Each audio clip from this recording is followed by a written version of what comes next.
ओम शांति। ओम शांति।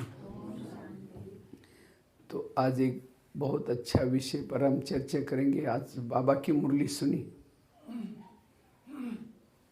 एकाग्रता के अभ्यास के द्वारा क्या बनो? फरिश्ता बनो। इसके लिए कई बाबा ने बातें धारणा की बताई। पवित्रता के ऊपर अटेंशन खिंचवाया, एकाग्रता के ऊपर अटेंशन खिंचवाया।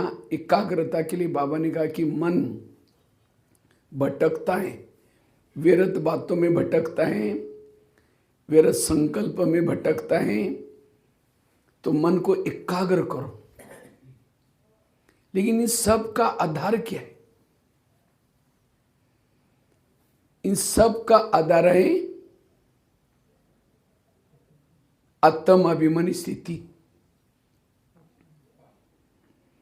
अगर हमें मन को एकाग्र करना है,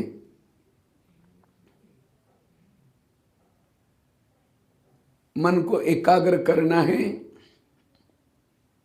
फरिश्ता बनना है, इन सब का आधार है आत्म अभिमानी बनो, अशरीरी बनो, विधेयी बनो। ये उसका इलाज है।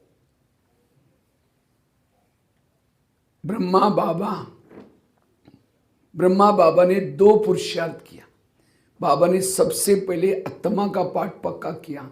मैं आत्मा हूं, मैं आत्मा हूं, मैं आत्मा हूं। जब तक ये आत्मा का पाठ पक्का नहीं करेंगे, तब तक आपका मन भी मानेगा नहीं, मन भी एकाग्र नहीं होगा। क्योंकि जब तक बॉस अपने चेयर पर नहीं बैठता, तब तक उसके नौकर, मन बुद्धि उसका नौकर है। इसीलिए रोज के मुरली में बाबा कहते, बच्चे आत्मा समझो, आत्म अभिमानी बनो। ये आत्मा का लेसन क्या करेगा? आत्मा का लेसन हमें फरिश्ता बनाएगा।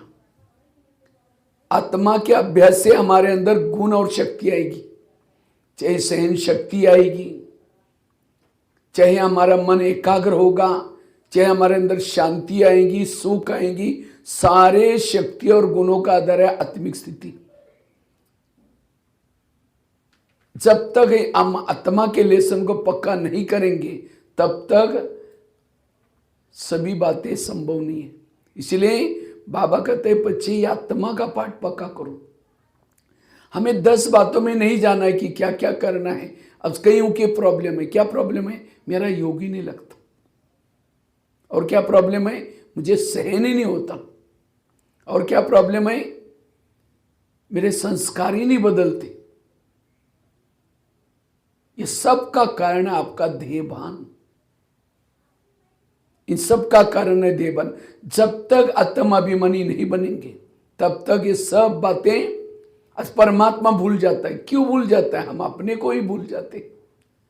जिसको आत्मा का भान है, उसको परम धाम याद आए, परमात्मा याद आए। आत्मा के स्वरूप में रहने वालों को किसी की दोष दिखाई नहीं पड़ेंगे, सब अच्छे नजर आएंगे। आत्मा के स्वरूप में रहने वाला रात को सोया है, योग लगा रहेगा। रास्ते में चल रहा है, उसका योग लगा रहेगा। आत्मा के स्वरूप में रहने से परम धाम याद आएगा। अब मुझे घर जाना, ये याद आएगा। आत्मा के स्वरूप में रहने से ये काला है, ये गोरा है, ये धर्म का है, ये धर्म का कुछ भी याद नहीं आएगा। आत्मा है, मेरा भाई है। इसलिए बाबा कहते, रोज की मुरली आप कोई भी उठो, सुनो। बाबा कहते, बच्चे आत्मा समझो। हम एक समय था देवता थे। कब थे? जब आत्माभिमानी थे। लेकिन आज हम ऐसे क्यों बने? क्योंकि हम ध्येयभान में आए। परम धाम से परमात्मा इस धरती पर क्यों आया है? क्यों आया है? हमें आत्माभिमानी बनाने के लिए आए। यह सतयुग कब आएगा? जब हम आत्माभिमानी बनेंगे, तब क्या आएगा? सतयुग। यह सतयुग था, वो कलयुग क्यों बना? हम ध्येयभान में आने से बना। इसलिए सारे इसका कारण है देहभान। देहभान विकारों का सरदार है। काम क्रोध ये कब आते हैं? आज हम क्या करते हैं? काम के ऊपर जीत प्राप्त करने का पुरुषार्थ करें। काम क्यों आया? क्योंकि देहभान आया। क्रोध क्यों आया? देहभान आया। मोह क्यों आया? देहभान आया। ईर्ष्या करना क्यों आई? देहभान है। अगर देहभान को ही मार देंगे सारे विकार खत्म हो जाएंगे। लाइट जलाओ, अंधकार अपने आप भाग जाएगा। लाइट जलाई नहीं और अंधकार को भगाने की कोशिश कर, कैसे जाएगा? इसलिए कुछ नहीं, इसी पुरुषार्थ में फोकस करो। मैं आत्मा हूं, मैं आत्मा हूं, मैं आत्मा हूं। दादियों ने यही किया, ब्रह्मा बाबा ने यही किया और इसी से संपन्न बने, संपूर्ण बने। लेकिन आजकल फेसबुक में, व्हाट्सएप में इतनी चटपटी बातें आ रहे हैं, हम उसी में जाते हैं। जो आत्मा का लेसन है उसके तरफ ध्यान। कोई बिल्डिंग बनाई जाता है, उसका फाउंडेशन बड़ा मजबूत किया जाता है। जितना फाउंडेशन मजबूत है उतना बिल्डिंग भी। इसी तरह जिन्होंने आत्मा का पाठ पक्का किया उसका ब्राह्मण जीवन 84 जन्म मजबूत बनेगा। जिन्होंने कंजूसी की बिल्डिंग बांधने में, फाउंडेशन डालने में, पैसा बचाने के चक्कर में जल्दी बिल्डिंग बांध दी, आंधी तूफान आया गिर जाएगी। इसी तरह जिन्होंने आत्मा का पाठ पक्का नहीं किया, सेवा करने में लगाए, औरों को सुनाने में लगाए, माया का तूफान आएगा गिर जाएगा। इसलिए अभी भी समय है, ये आत्मा का पाठ पक्का करो। बस बार बार मैं सारा दिन कुछ नहीं, भले मुरली सुनी, सारा दिन मैं आत्मा, इस आत्मा को देख रहे, मैं आत्मा, बस इतना ही करो बस, और कुछ नहीं करो। जो सारी मुरली जो सुनी सब आपके धारणा में आएगी। इसीलिए बाबा कहते ये आज दुनिया के शास्त्र इकट्ठे करो, ग्रंथ इकट्ठे करो, दुनिया की भक्ति की सारी सामग्री एकत्र करो, एक पहाड़ बन जाएगा। लेकिन उसे हुआ कुछ नहीं, विकार बढ़ते गए, समस्या बढ़ती गई। आखिर भगवान को आना क्यों पड़ा? भगवान आया और क्या बोला? पहला लेसन में, बच्चे तुम आत्मा हो। इसलिए आत्मा का लेसन पक्का करना ये सबसे इंपॉर्टेंट है। और जिन्होंने आत्मा का पाठ पक्का किया सारी समस्या खत्म हो जाएगी, सारे विकार खत्म हो जाएंगे। इसलिए बाबा कहते बच्चे ये पाठ पक्का करो।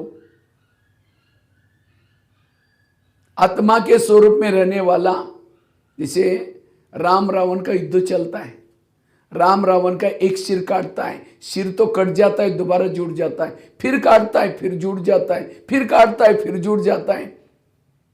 राम परेशान हो गए। विभीषण आया, राम के कान में 2-4 बातें सुनाई, ये ऐसा नहीं मरेगा, उसके नाभि में तीर लगाऊं। और जब नाभि में तीर लगाया तो रावण क्या हो गया? मर गया। इसी तरह आज हम भी रावण को मारने में लगे, कोई 2 साल से, कोई 3 साल से, कोई 10 साल से, लेकिन गले काट रहे। काम का गला काटते हैं, 2-4 महीने के बाद फिर जुड़ जाता है। क्रोध का काटते हैं, फिर जुड़ जाता है। विकार छोड़ते हैं, फिर जुड़ जाते हैं, फिर परेशान हो जाते हैं। और ये संस्कार क्यों आ रहे बार बार? क्योंकि हमने नाभि में तीर नहीं लगाया है। नाभि अर्थात देहभान। इसलिए आत्मा का पाठ पक्का जरूरी है। सीता के सामने रावण आता है तो क्या करते? तुरंत माचिस जला करके ऐसी तिली लगती है, रखती है। क्यों? जहां तिली है रावण उसको टच भी नहीं करता। इसी तरह हम भी रावण के राज्य में रहते हैं, रावण से बचना है, मेरी तिली सदा भ्रुकुटी में जली रहे। और जब आत्मा का भान है, कोई विकार, कोई संस्कार नहीं आ सकते। जंगल में जब जाते हैं, जंगल से जानवर से बचना है तो क्या करते हैं? मशाल हाथ में होनी चाहिए, टॉर्च होनी चाहिए, कोई भी खूंखार जानवर आपके ऊपर अटैक नहीं करेगा। इसी तरह आज हम भी, ये दुनिया क्या है? एक जंगल है जिसके चारों तरफ से काम क्रोध के बड़े बड़े जानवर घूम रहे। उन जानवरों से बचना है, ये मशाल आत्मा की स्थिति चाहिए। जिसकी आत्मा की स्थिति है, कोई भी विकार रूपी जानवर उसके ऊपर वार नहीं करेगा। जिस घर में लाइट नहीं है वहां क्या रहता है? भूत रहता है। एक भूत, दूसरा भूत, तीसरा भूत, पूरा बंगला क्या बन जाता है? भूत बंगला। तो भूत डरते किससे?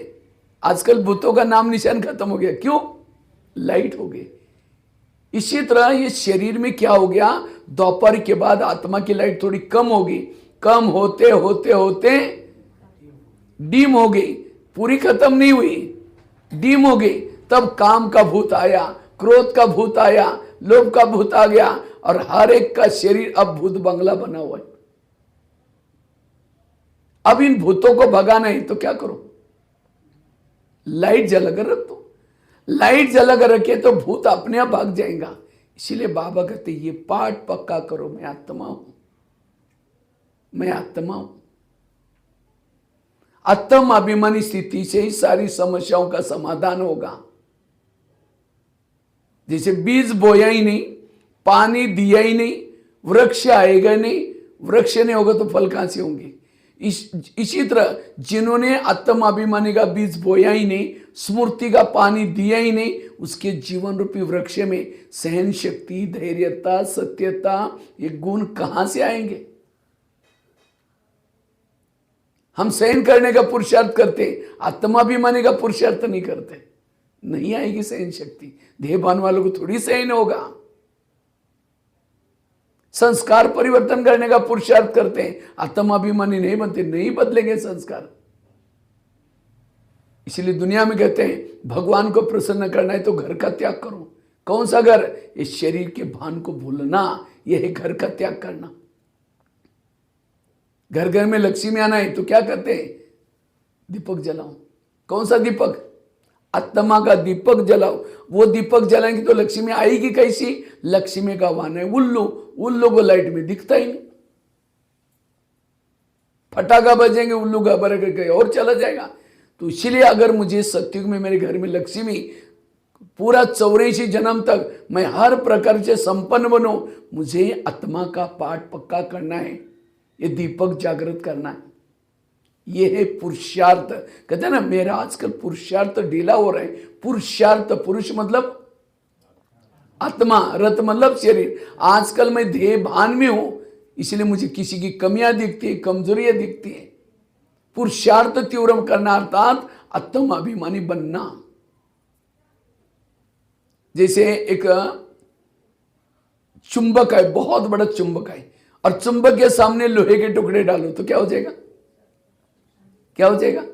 खींच लेगा। इसका मतलब चुंबक बड़ा पावरफुल है। लेकिन लोहे के टुकड़ों को एक कपड़े के थान के अंदर लपेट करके डालो, बहुत सारे लोहे के टुकड़े और बहुत बड़ा कपड़ा है, उसके अंदर लपेट करके डालो, खींचेगा? चुंबक खराब है? चुंबक अच्छा है, लेकिन हमने क्या किया उसको? वो बड़े से कपड़े के अंदर, थान के अंदर लपेट करके डाला। इसी तरह बाबा भी एक चुंबक है। बाबा चुंबक है। बाबा के सामने देह बांध के कपड़े के अंदर लपेट करके बैठेंगे, खींचेगा? इसलिए बाबा कहते हैं आत्मा समझ करके बैठो, आत्मा समझ करके बैठो यहां। और जो आत्मा के आत्मा अभिमानी बनता है ऑटोमेटिकली, एक गीत है ना, यही कहीं बाबा नजर नहीं आते। किसको नजर नहीं आते? देह बान वालों को बाबा नजर नहीं आते। इसलिए आत्म अभिमानी का पाठ पक्का करना, और जितना आत्म अभिमानी का पाठ पक्का है, हमारी स्थिति पावरफुल है, स्थिति शक्तिशाली है।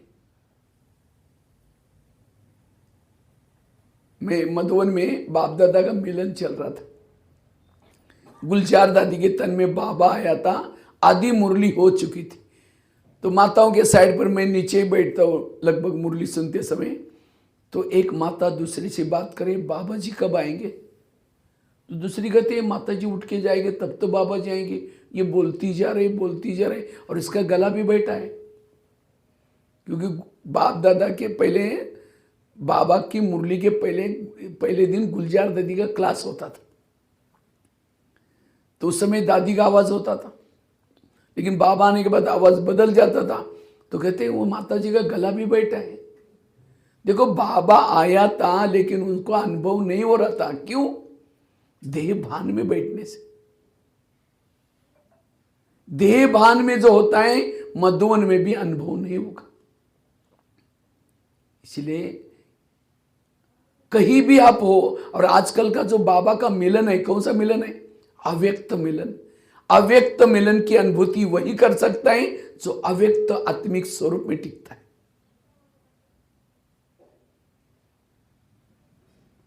आत्मा के स्वरूप में रहने वालों से विकर्म नहीं होंगे।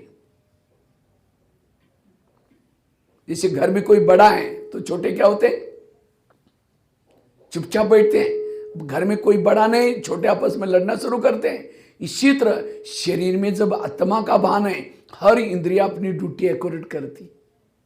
आत्मा का भान नहीं है, मुंह कुछ भी बोलेगा, आंखें कुछ भी देखेगी, कान जो चाहे सुनेगा। जिस दिन आपके आत्मिक स्थिति है, उसी दिन देखो आपसे कोई भूले नहीं होती, आपको कुछ भी चीजें आकर्षित नहीं करती, आपकी अवस्था अच्छी रहती है। क्यों? आत्मिक स्थिति बड़ा जागृत है। जो आत्मा के स्वरूप में रहता है उसके अंदर देवताओं के संस्कार और देवताओं की संस्कृति अपने आप आती। इसीलिए बाबा कहते बच्चे ये पाठ पक्का करो। अनुभव कहते हैं ना, अनुभव, मुझे कुछ अनुभव ही नहीं हुआ। अनु मतलब आत्मा, भव मतलब बनना। वास्तव में सभी आत्माओं अनुभव का आधार है आत्मा अनुभव। जिसको आत्मा का अनुभव है, शांति का अनुभव, सुख का अनुभव, आनंद का अनुभव, हर प्रभु मिलन का अनुभव, हर पल अनुभव। जो आत्मा के स्वरूप में रहता है उसको सतयुग में जाने का भी दिल नहीं करेगा। उसको यही दुनिया बहुत प्यारी लगेगी। आज हमें कोई खराब दिखता है, मैं देह भान के चश्मे से देख रहा हूं, इसीलिए खराब दिखाई पड़ रहा है। आप आत्मा के स्वरूप चश्मे से देखो, सब अच्छे नजर आएंगे, हर परिस्थिति अच्छी नजर आएगी। आत्मा के स्वरूप में रहने वालों के शरीर में वेव्स फैलते आत्मा की, और आत्मा के वेव्स फैलने से अतीन्द्रिय सुख मिलता है। और जिसको अतीन्द्रिय सुख मिलता है वो कहीं भी प्रभावित नहीं होगा। जैसे कोई जिलेबी खाता है, उसको मुरमुरा दो, मुरी कहेगा नहीं नहीं जिलेबी खाए, मुरमुरे नहीं चाहिए। तो जिन्होंने अतीन्द्रिय सुख का अनुभव किया उसको विकार, संस्कार, पुरानी दुनिया आकर्षित नहीं कर सकती। आत्मा के स्वरूप में रहने वालों को डर भी नहीं होगा, भय भी नहीं होगा। मान अपमान, गाली, निंदा, स्तुति, सर्दी, गर्मी, सब में वो समान रहता है। गर्मी सर्दी ज्यादा लग रहे हैं, कौन सा भान है? देह भान है। गर्मी लग रहे, देह का भान है। अपमान की फीलिंग हो रही है, देह का भान है। अभी तक हम आत्मा के स्वरूप में कितना टिके। इसीलिए बाबा कहते ये पाठ पक्का करो। तो ये आत्माभिमानी हम कैसे बने, ये तो मैं आपको महत्व गिना रहा था, लेकिन वो बने कैसे, उसके लिए 4-5 बातें आपको बताता हूं। अगर वो करेंगे आत्माभिमानी बनेंगे। सबसे पहली बात है, अगर आत्माभिमानी बनना है, पवित्रता की धारणा पक्की चाहिए। आज बाबा ने कितना सावधानी दी, सावधान, इसको कम समझना नहीं। बाबा सावधान, कितनी गहरी बात है बाबा ने। क्यों बाबा ये पवित्रता के ऊपर अटेंशन खिंचवाता है? क्योंकि जब तक पवित्रता नहीं, सोल कॉन्शियस नहीं बनेंगे। क्यों? पवित्रता और आत्मा का, आत्माभिमानी स्थिति का कनेक्शन क्या है? एक एग्जांपल देता हूं। पहले जमाने में दिया आता था, दिया, चिमनी, उसको क्या बोलते पता नहीं। लालटेन अलग चीज है, लालटेन अलग चीज है। एक छोटा सा रहता था, हाँ डिबरी, हाँ जो है, हाँ तो त्रिकोण सा रहता था टीन का, और उसके अंदर केरोसिन डालते थे, एक ढक्कन भी रहता था, और बीच में बाती रहती थी, बाती रहती थी। उसके अंदर केरोसिन डालते थे, वो माचिस लगाओ जलती थी। अब उसके अंदर, चिमनी के अंदर, डिबरी के अंदर तेल नहीं है, केरोसिन नहीं है, माचिस लगाओ, माचिस लगाओ, जलेगा? पूरा डब्बा भी खत्म हो जाएगा माचिस का, तो भी वो जलेगा नहीं, क्योंकि तेल ही नहीं है। इसी तरह अगर योगी बैठा है, योगी के चारों तरफ से बैकग्राउंड बनाओ, योगी भी एक डिबरी, चिमनी, दिया है, और उसके अंदर तेल क्या है? पवित्रता। अगर पवित्रता नहीं है, अब कितना भी एक पाव पर खड़े करो, कहो मैं आत्मा हूं, आत्मा हूं, आत्मा हूं, सिर दर्द हो जाएगा, आत्मा का अनुभव नहीं होगा। इसलिए पवित्रता जरूरी है। जब तक पवित्रता नहीं, दीपक नहीं जलेगा। जितनी पवित्रता क्वालिटी वाली, उतना आत्मा एकाग्र होकर के जलता रहता है दीपक। अब तेल के अंदर, केरोसिन अंदर पानी मिला दो तो क्या हो जाएगा? टक टक करता रहेगा। इसी तरह पवित्रता मनसा वाचा कर्मणा। इसीलिए बाबा ने जिस दिन आप यहां प्रवेश किया, अंदर आए, क्या बोला? पवित्र बनना है। नहीं पवित्र बनते, आत्मा भी नहीं बनेंगे। अब समझो अंधेरे में कोई जाता है और उसके बाद लाइट नहीं है, अंधेरे में जा रहा है, लाइट नहीं है, तो क्या हो जाएगा? डरता हुआ जाएगा, घबराता जाएगा। इसी तरह कलयुग क्या है? अंधेरा है और उसके अंदर आपका दीपक ही नहीं है, आत्मिक स्थिति नहीं है। आपको डर लगेगा, मैं ठीक कर रहा हूं, राइट है, रॉन्ग है। और जिसका दीपक है, जो करेगा एकदम ओके करेगा। इसी तरह आत्मिक स्वरूप में रहने वाला निर्णय लेगा, योग्य लेगा, हर चीज योग्य करेगा, क्योंकि आत्मिक स्थिति है। सतयुग में सभी लोग अपना अपना सब कुछ ठीक करते हैं, क्यों? आत्मिक स्थिति है वहां। इसीलिए ये प्रैक्टिस हमें यह करनी। हमारे दो लक्ष्य, एक है संगम का लक्ष्य, दूसरा है सतयुग का लक्ष्य। संगम का लक्ष्य क्या है? अशरीरी बनना, विधेयी बनना, बिंदुरूप बनना, बीजरूप बनना, यह संगम का लक्ष्य। सतयुग का लक्ष्य क्या है? देवता बनना, उच्च पद प्राप्त करना। लेकिन किसको कौन देवता बनेगा? जो संगम के लक्ष्य तक पहुंचेगा। सतयुग का लक्ष्य परीक्षा ही है, वह अपने आप मिलेगा हमें। कई कहते हैं सतयुग कब आएगा, विनाश कब होगा, अब कितना साल बाकी है। अब कोई बच्चा कॉलेज वाला किताब सामने लिया है, पढ़ता नहीं, क्या सोचता है? अब मैं कॉलेज पूरा करूंगा, फिर शादी करूंगा, फिर नौकरी पकड़ूंगा, विदेश जाऊंगा, घूमने के लिए जाऊंगा। पढ़ाई नहीं कर रहे, सोच रहे, और फेल हो गया सारे उसके प्लान।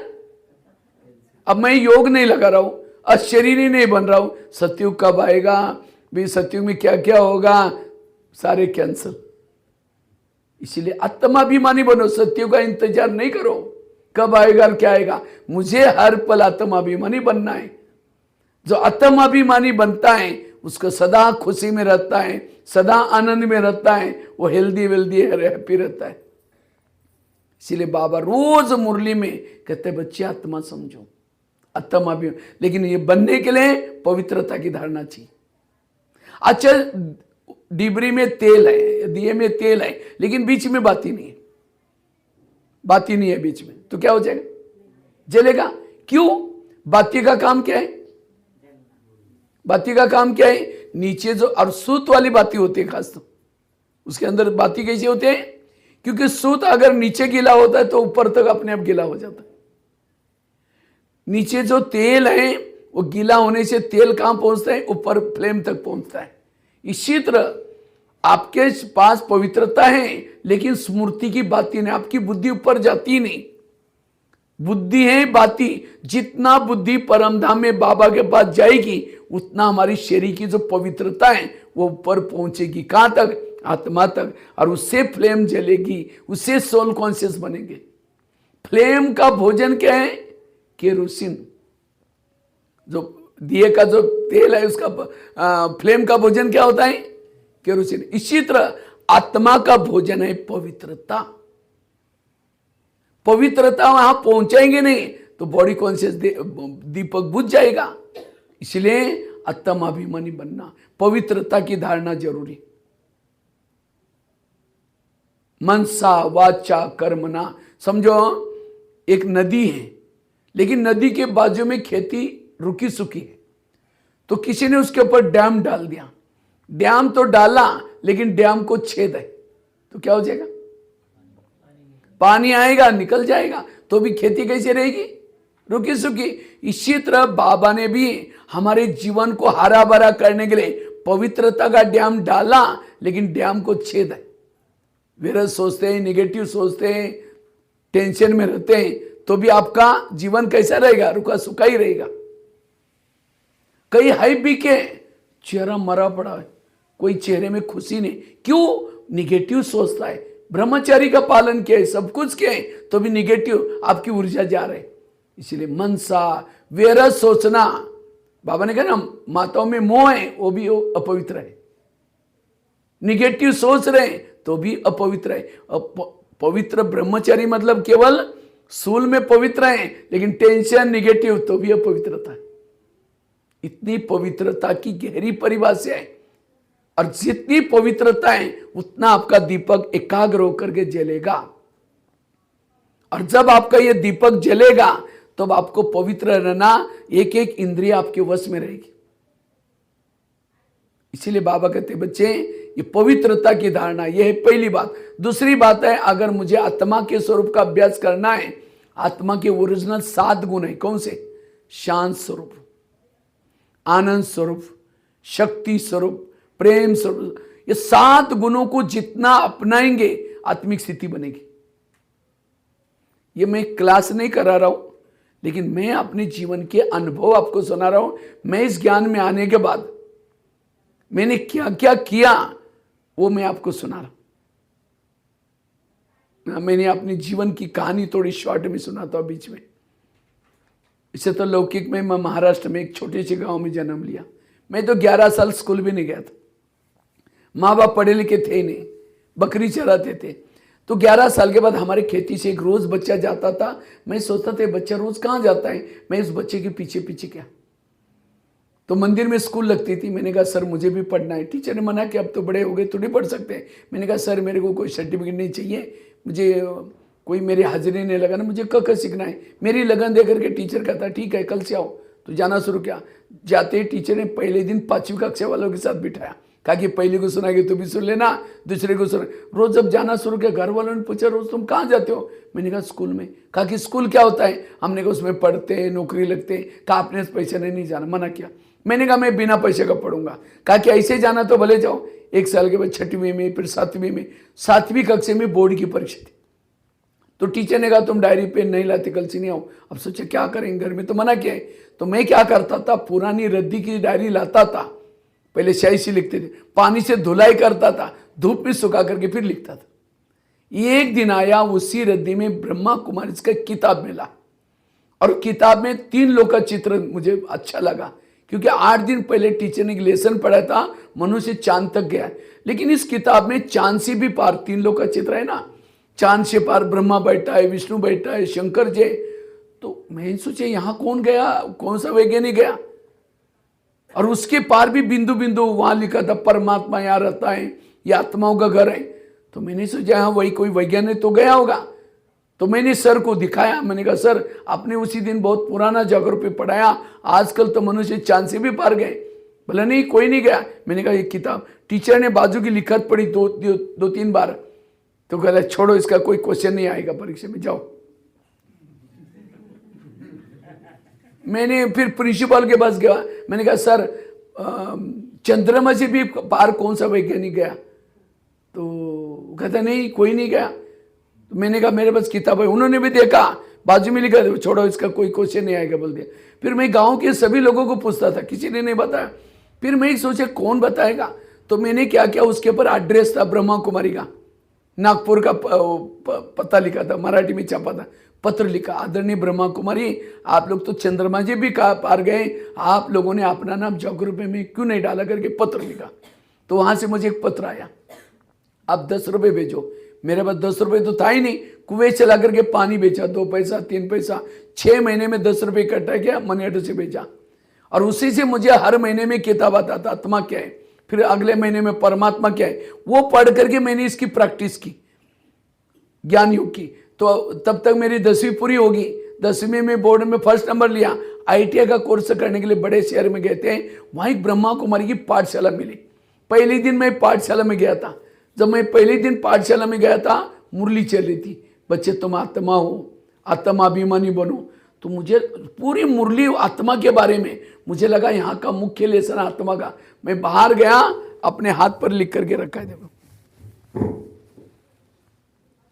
मैं आत्मा हूं। यहां भी लिखा मैं आत्मा। और मैंने इस ज्ञान मार्ग में इसके ऊपर बहुत मेहनत की। कहा मैं पुलिस वालों को देख करके डरता था, कोई पुलिस वालों को देख करके डरता था। लेकिन इस आत्मा के पाठ को पक्का करने से आज देखो कहां बाबा नहीं पहुंचे। कितने 1200 जेल में जाकर के कैदियों को बाबा का ज्ञान सुनाया होगा। जो किसी ने नहीं किया बाबा ने करवाया। ये आत्मा के पाठ मैंने हर घंटे में अपना चार्ट लिखता था, मैं आत्मा हूं। ग्राफिक चार्ट बनाता था, मैं आत्मा हूं। और इस आत्मा अभिमान मेरे को तो जब मैं पाठशाला में आता था, बहनों को कहा बहन जी मुझे माउंट आबू जाना है, तो कहा कि तुम गरीब बच्चा जाकर करोगे क्या। क्योंकि मैं जब पाठशाला में आता था मेरे पास एक ही कुर्ता पैजामा था, रात को धुलाई करता था, सवेरे उसको बिना प्रेस करके पहनता था, वो भी यहाँ फटा हुआ था, ऐसा पकड़ करके बैठता था महाराष्ट्र वाली टोपी पहन के। तो कहा कि तुम गरीब बच्चा वहां जाकर करोगे क्या। मेरे को कुछ नहीं आता था, 2 शब्द किसी को नहीं बोलता था, मैं कुछ नहीं आता था, गांव से आया था। लेकिन ये आत्मा के पाठ से ज्ञान का मन, हमने ने कोई भक्ति की, ना कोई शास्त्र पढ़े, ना कुछ भी किया, लेकिन इस आत्मा के अनुभव से आज 12,000 स्कूलों में जाकर के बाबा ने ये सेवा करे, नैतिक मूल्यों का पाठ पढ़ा है। ये कहां से आया? आत्मिक स्थिति के अनुभव। हम जो क्लास कराते हैं, जो अनुभव खुद किया उस अनुसार। तो मैंने और कुछ नहीं किया, इस आत्मा के लेसन के ऊपर मेहनत की। इसीलिए मैंने बताया कि क्लास नहीं कर रहा हूं, हमने जो पुरुषार्थ किया आत्माभिमानी बनने। अगर आप आत्माभिमानी बनो, आपको बहुत आनंद आएगा इस ज्ञान मार्ग में चलने से। इसीलिए मैंने क्या किया, सप्ताह के लिए 7 दिन के लिए, एक एक दिन के लिए एक एक गुण को मेहनत की। सोमवार के दिन शांत स्वरूप में रहना है, मंगलवार के दिन आनंद स्वरूप में रहना है, बुधवार के दिन ये 7 गुणों की कमी देहबान है। जैसे अभी अव्यक्त महीना चल रहे हैं 18 जनवरी, तो हम थोड़ा भी साइलेंस में रहते, कितना अच्छा अनुभव होता है, एक शांति हो। तो इसी तरह ये 7 गुणों को जितना बढ़ाएंगे आत्मिक, ये 7 गुणों की कमी ये देहबान आता है, इस 7 गुणों का अभ्यास। तीसरी चीज है, आत्म अभिमानी बनने के लिए निरहंकारी बनो। जब तक निरहंकारी नहीं है, आत्मिक स्थिति, अशरीरी स्थिति नहीं होगी। बाबा ने लास्ट में जाते जाते क्या बोला, बच्चे निराकारी बनो, निर्विकारी बनो, निरहंकारी बनो। कोई भी प्रकार का अभिमान है, अभिमान वाला कभी आत्मिक स्थिति में नहीं टिक सकता। इसलिए बाबा क्यों कहते हैं मैं कौन। दादी जानकी जी हर क्लास में क्या बोलती थी, मैं कौन और मेरा कौन, मैं आत्मा और मेरा बाबा। कई को कलाओं का अभिमान होता है, कोई विशेषता का अभिमान होता है, धन का अभिमान होता है। मैं 2 प्रकार के, एक है आत्मा में, दूसरा है नकली में। नकली में मैं इंजीनियर हूं, मैं पैसे वाला हूं, मैं धनवान हूं, मैं ये हूं, ये सारे नकली में। जो इस नकली मय के स्वरूप में चलता है, उस प्रमाणे किसी ने उसको पूछा नहीं, तुरंत टेंशन में आता है, निगेटिव सोचता है और देहबान बढ़ गया। इसीलिए मैं कुछ नहीं, मैं आत्मा हूं। मैं आत्मा के स्वरूप में चलेंगे, किसी ने पूछा न पूछा कोई फर्क नहीं पड़ेगा, कोई संकल्प नहीं चलेंगे, वो आत्मिक स्वरूप में टिकेगा। इसलिए निरहंकारी। ब्रह्मा बाबा अभी 18 जनवरी चल रहे हैं ना, ब्रह्मा बाबा कितना निरहंकारी थे, शिव बाबा कितना निरहंकारी है, सब कुछ करता है, दुनिया को रचता है, अपने आप को छिपाया। बाबा क्या बोलता है, बच्चे मैं नहीं करता हूं, ये ड्रामा कराता है, बच्चे मेरी ड्यूटी है। और हम थोड़ा भी कुछ किया, मैंने किया, मैं करता हूं, मैं तो कैसा दे अब आत्मिक स्थिति बनेगी। ब्रह्मा बाबा एक बार गोबर के उपले लगा रहे थे, गोबर लेकर के, उस समय यज्ञ में वो खाना बनता था, अंगठी में डालना पड़ता था वो उपले, और उसी से खाना बनता था। गोबर लेकर के उपले बना रहे थे, तो निकर पहनी थी, बनियान पहना था, ऊपर कुछ लगाया बांधा था। इतने में एक वीआईपी आया। वीआईपी आया तो दादी ने आकर के कहा, बाबा एक वीआईपी आपसे मिलने के लिए आए, मुझे संस्था के संस्थापक को मिलना है। तो बाबा कहते बच्चे को यहां ही भेज दो। तो कहा कि बाबा आपने ऐसा ड्रेस पहना, आपको देख करके क्या बोलेंगे। नहीं, बच्चे को यहां ही भेज दो। 3-4 बार तो दादी ने कहा चलो बाबा बुला रहे, तो भेज दिया।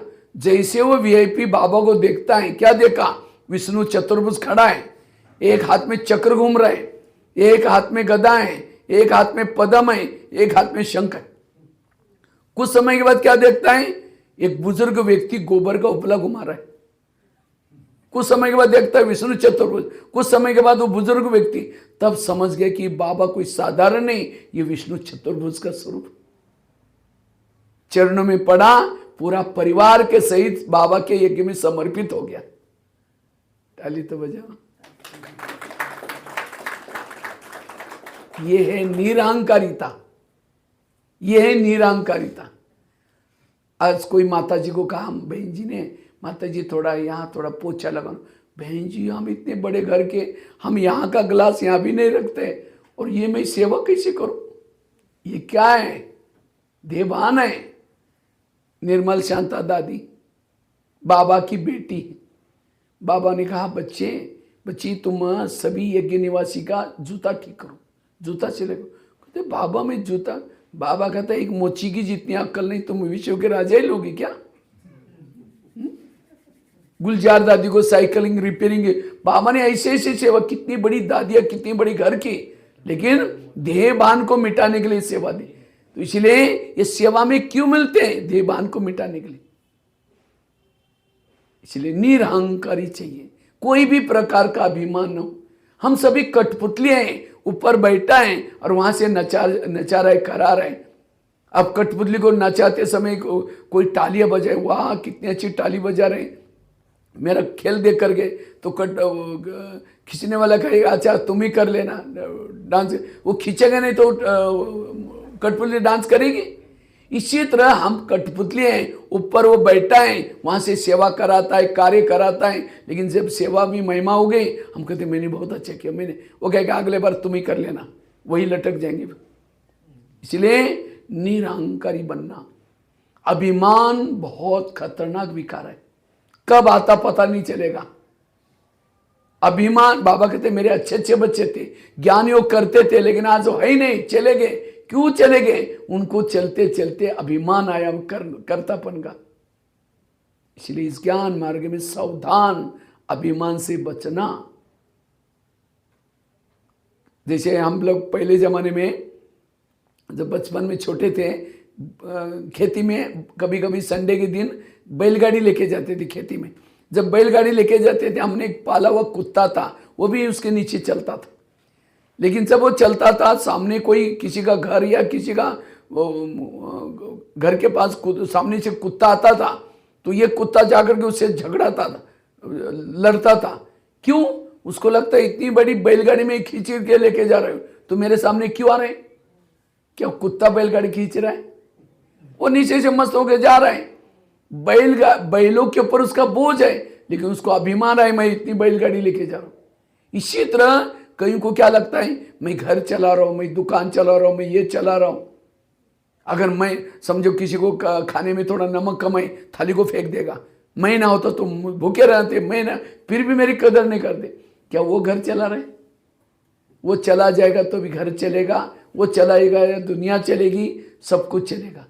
इसलिए कभी भी कोई चीज का अभिमान वाला कभी आत्मिक स्थिति में। अब मेरी अपनी कहानी सुनाई, हाँ बंद करो।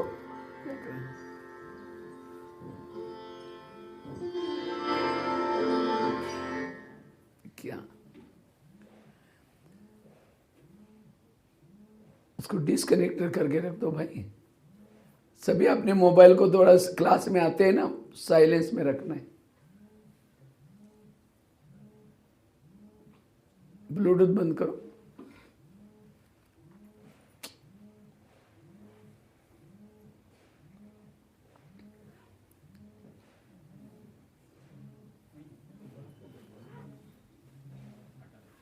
इसको बंद करो। तो बात चल रही थी, मैं अपनी कहानी सुनाया अभी।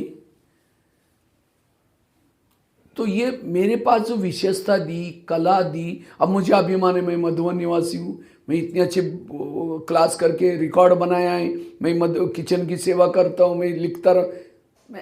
मैं अपने आप को समझाता हूँ, भगवान भाई तुम तो दो शब्द नहीं बोल सकते थे, हाँ ये सब बाबा ने तुमको, बाबा क्या करता है, किसी आत्मा का भाग्य बनाने के लिए कलाएं विशेषता गुण देता है, उसका खुद का कुछ नहीं है। अब उसको बाबा की अमानत को ख्यानत करेंगे तो आत्मिक स्थिति कैसी रहेगी।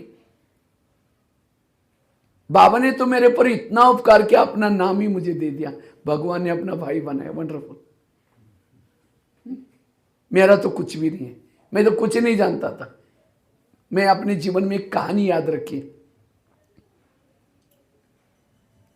एक व्यक्ति ने एक नया मकान बनाया था। जब नया मकान बन गया, उसके बाद पुराना मकान का सारा सामान शिफ्ट करना था, खर्चा बहुत हुआ।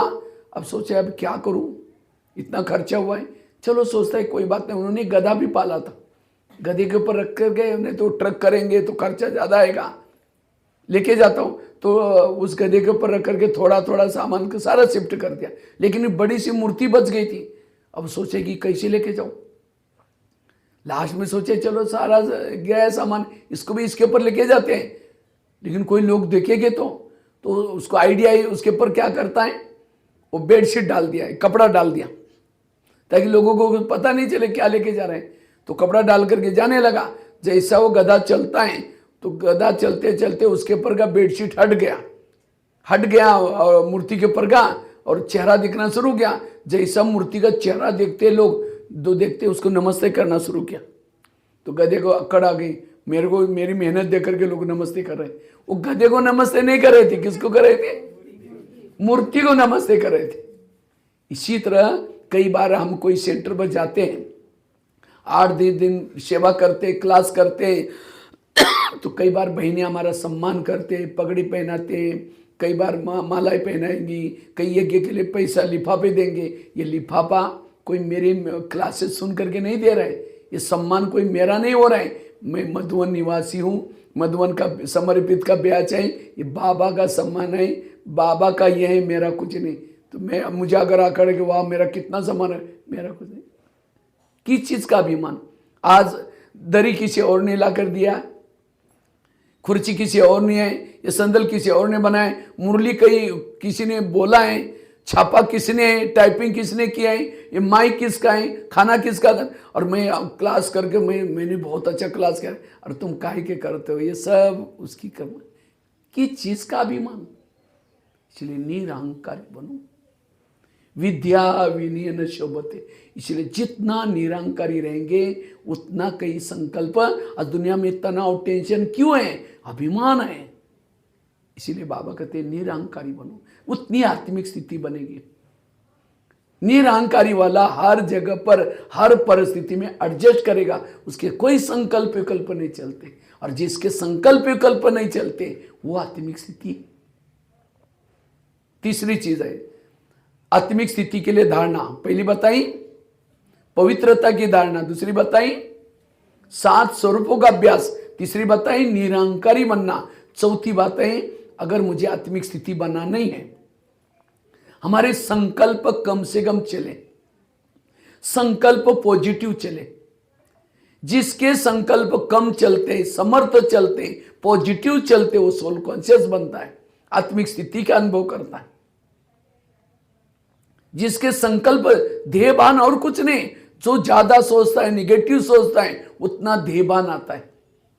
एक शिष्य था, गुरुजी के पास जाता है, कहते हैं गुरुजी मैं बहुत भक्ति करता हूँ, बहुत दान करता हूँ, लेकिन मुझे कुछ अनुभव नहीं हो रहे, ना आत्मा अनुभव ना परमात्मा अनुभव, क्या भगवान मेरे से रूठ गए। तो गुरुजी हंसने लगे, कहते बात तो सही है, 3-4 दिन पहले मैं बगीचे में बैठा था। जब मैं बगीचे में बैठा था वहां 5-6 युवा आए थे, उन युवाओं को प्यास लगी थी। तो गुरुजी ने कहा सामने कुआं है, वहां बाल्टी है, रस्सा है, जाकर पी के चले जाना। 5-6 युवा वहां चले गए, उन्होंने बाल्टी को रस्से से बांधा, कुएं में छोड़ा, पानी खींचा, पानी नहीं मिला, दोबारा बाल्टी डाली, फिर खींचा, नहीं मिला, 10 बार बाल्टी डाले रहे, पानी नहीं मिला, प्यासे चले गए। कुआं था, बाल्टी थी, रस्सा था, तो भी प्यासे गए। क्यों? वो बाल्टी को छेद थे। वो बाल्टी कैसी थी? इसी तरह वो तो कुएं के पास गए थे, आप कहां हैं? सागर के पास। आपके पास बाल्टी भी है, मन क्या है? बाल्टी है, बुद्धि क्या है? रस्सा है, लेकिन अगर आपके मन रूपी बाल्टी को छेद है, व्यर्थ सोचने की आदत है, ना आत्मा अनुभव ना परमात्मा अनुभव ना, इसलिए बाबा क्यों कहते हैं मन को एकाग्र करो, इस व्यर्थों का जो छेद है उसको बंद करो। बाबा का टोटल ब्रह्मा कुमारी का ज्ञान है मन को चुप रखने के लिए, ड्रामा का ज्ञान, जो हुआ अच्छा हुआ, हर एक का पार्ट अपना अपना है, कर्मों की गुई गति, ये सब ज्ञान किस लिए? मन को चुप रखने के लिए। इतना ज्ञान होने के बाद फिर भी कहते वंडरफुल है, ये फिर भी क्यों करता है, ऐसा क्यों करता है? कहाँ योग लगेगा? योग में बैठा है, लाल लाइट चल रहा है, गीत बज रहे हैं, शुरू करते हैं मैं आत्मा हूँ, शांत स्वरूप शक्ति, फिर कहेगा मेरे उन्होंने क्यों बोला, फिर कहेगा छोड़ो मैं आत्मा हूँ शांत, फिर कहेगा 15 दिन पहले भी तो बोला था, फिर कहेगा ठीक है मैं आत्मा हूँ शांत, फिर कहेगा सबके बीच में क्यों बोला? कहाँ योग लगेगा? इसीलिए मन के छेद को बंद करो, व्यर्थों से मुक्त बनो, और जब तक व्यर्थों से मुक्त नहीं, आत्मिक स्थिति नहीं बनेगी। आकाश के चंद्रमा को पानी में देखना है, पानी स्थिर चाहिए। परम धाम के परमात्मा को मन में देखना है, मन स्थिर चाहिए, मन चुप चाहिए। इसलिए अपने संकल्प को कम चलाओ, संकल्प को समर्थ, ये क्यों हुआ, कैसे हुआ, दलदल है। शाम के समय हमारा पब्लिक के लिए और आपके लिए भी, आप शाम को सभी आना, शाम को टॉपिक रहेगा 4 बजे, ठीक है? सभी भी आना, औरों को भी लेके आना, नयों को भी काम आएगा बातें, ठीक है? पॉजिटिव कैसे रहना है, सकारात्मक कैसे बनना है, तनाव टेंशन से कैसे बचना है, संकल्प से सारी प्रॉब्लम है, सारा खेल संकल्प। तो संकल्प को कैसे बचाएं? संकल्प वेस्ट गए, समय चला गया, संकल्प गए, शक्तियां गई, सारा खेल संकल्प, समय भी चला गया, सब कुछ चला गया। इसलिए मन को चुप रखना, वो है आत्मिक स्थिति। चौथी धारणा बताए। 5वीं है सोमान के अभ्यास। जितना सोमान में रहेंगे, मैं महान आत्मा हूं, मैं शक्तिशाली आत्मा हूं, मैं शिव शक्ति हूं, मैं कल्प कल्प की विजयी आत्मा हूं, जितना सोमान में रहेंगे, आंतरिक शक्तियां जागृत होगी, आत्मिक स्थिति अशरीरी बनेंगे। तो अशरीरी का आधार है सोमानु के अभ्यास। जितना सोमान में रहेंगे उतना आप अशरीरी विधेयी निराकारी बनेंगे। 6ठी धारणा है यथार्थ योग करो। जितना यथार्थ योग करेंगे, आत्मिक स्थिति बनेगी, अशरीरी स्थिति बनेगी। आज हमारी आत्मिक स्थिति क्यों नहीं बनती? आप जैसे मोबाइल को चार्जिंग करना है तो क्या करना पड़ता है? यहां मोबाइल को बैटरी डाउन हो गई, अब उसको चार्जिंग करना है तो क्या करना है? रोड पर डालो, रोड पर डालो, हो जाएगा। बगीचे में डालो, हो जाएगा, हो जाएगा। वहां बिजली का कनेक्शन चाहिए, बिजली का पावर हाउस का कनेक्शन चाहिए, तब होगा। इसी तरह हमें भी आत्मिक स्थिति बनानी है। हमारी बैटरी सारा दिन बोलने से, काम करने से थोड़ा सा डिस्चार्ज हो जाती है, तो उसको चार्ज करना है। उसके लिए क्या करना है? प्लग के पास लाना है। प्लग क्या है? सेंटर।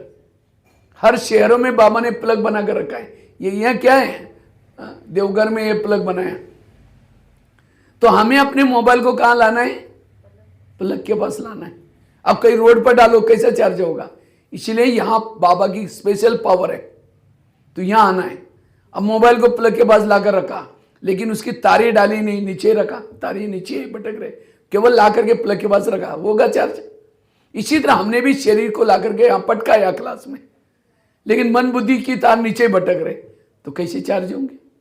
यहां आने के बाद भी मन और बुद्धि को कहां लगा दो? ऊपर बाबा में। अच्छा, एक तार डाली प्लग मोबाइल की, दूसरी बार है तो भी चार्ज नहीं होगा। दोनों भी तारें डाली जाती है। अच्छा, दोनों तारें डाली, बाजू का बटन रात भर बंद था, हाँ? तो भी चार्ज नहीं होगा। इसी तरह हमने शरीर को यहां पर पटकाया, मन लगाया, बुद्धि नहीं लगाई, तो भी चार्ज नहीं हुआ। अच्छा, दोनों तारें डाली, लेकिन स्मृति का स्विच ऑफ है, कुछ सोचे नहीं, डो के बैठे, तो भी चार्ज नहीं।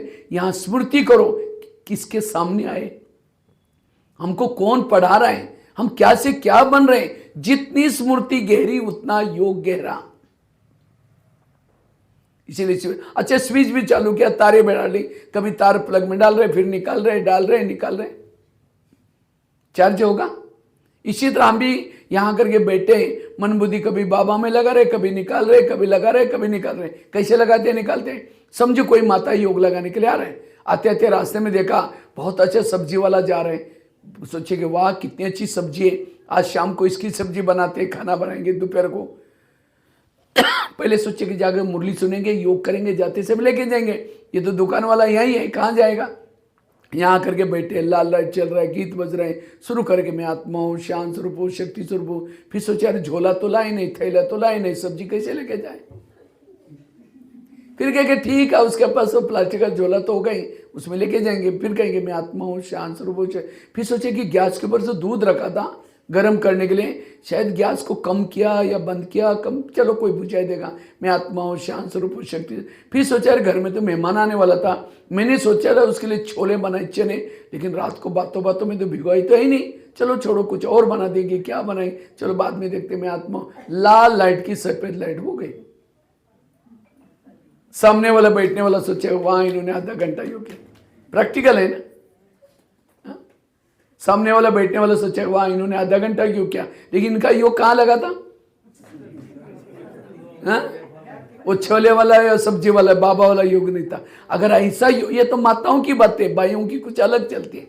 कोई दुकान वाला है आकर के बैठा, शुरू करता है मैं आत्मा हूँ, शांत स्वरूप हूँ। फिर सोचा अरे एक कल उधार लेके गया था, उसका मैंने खाते में लिखा न लिखा, चलो बाद में देखते, मैं आत्मा हूँ, शांत स्वरूप। फिर सोचा अरे एक कुछ होलसेल सामान मंगाना था रांची से, दुकान वाले से, होलसेल वाले से, चलो कोई बाद में देख लेते, मैं आत्मा हूँ।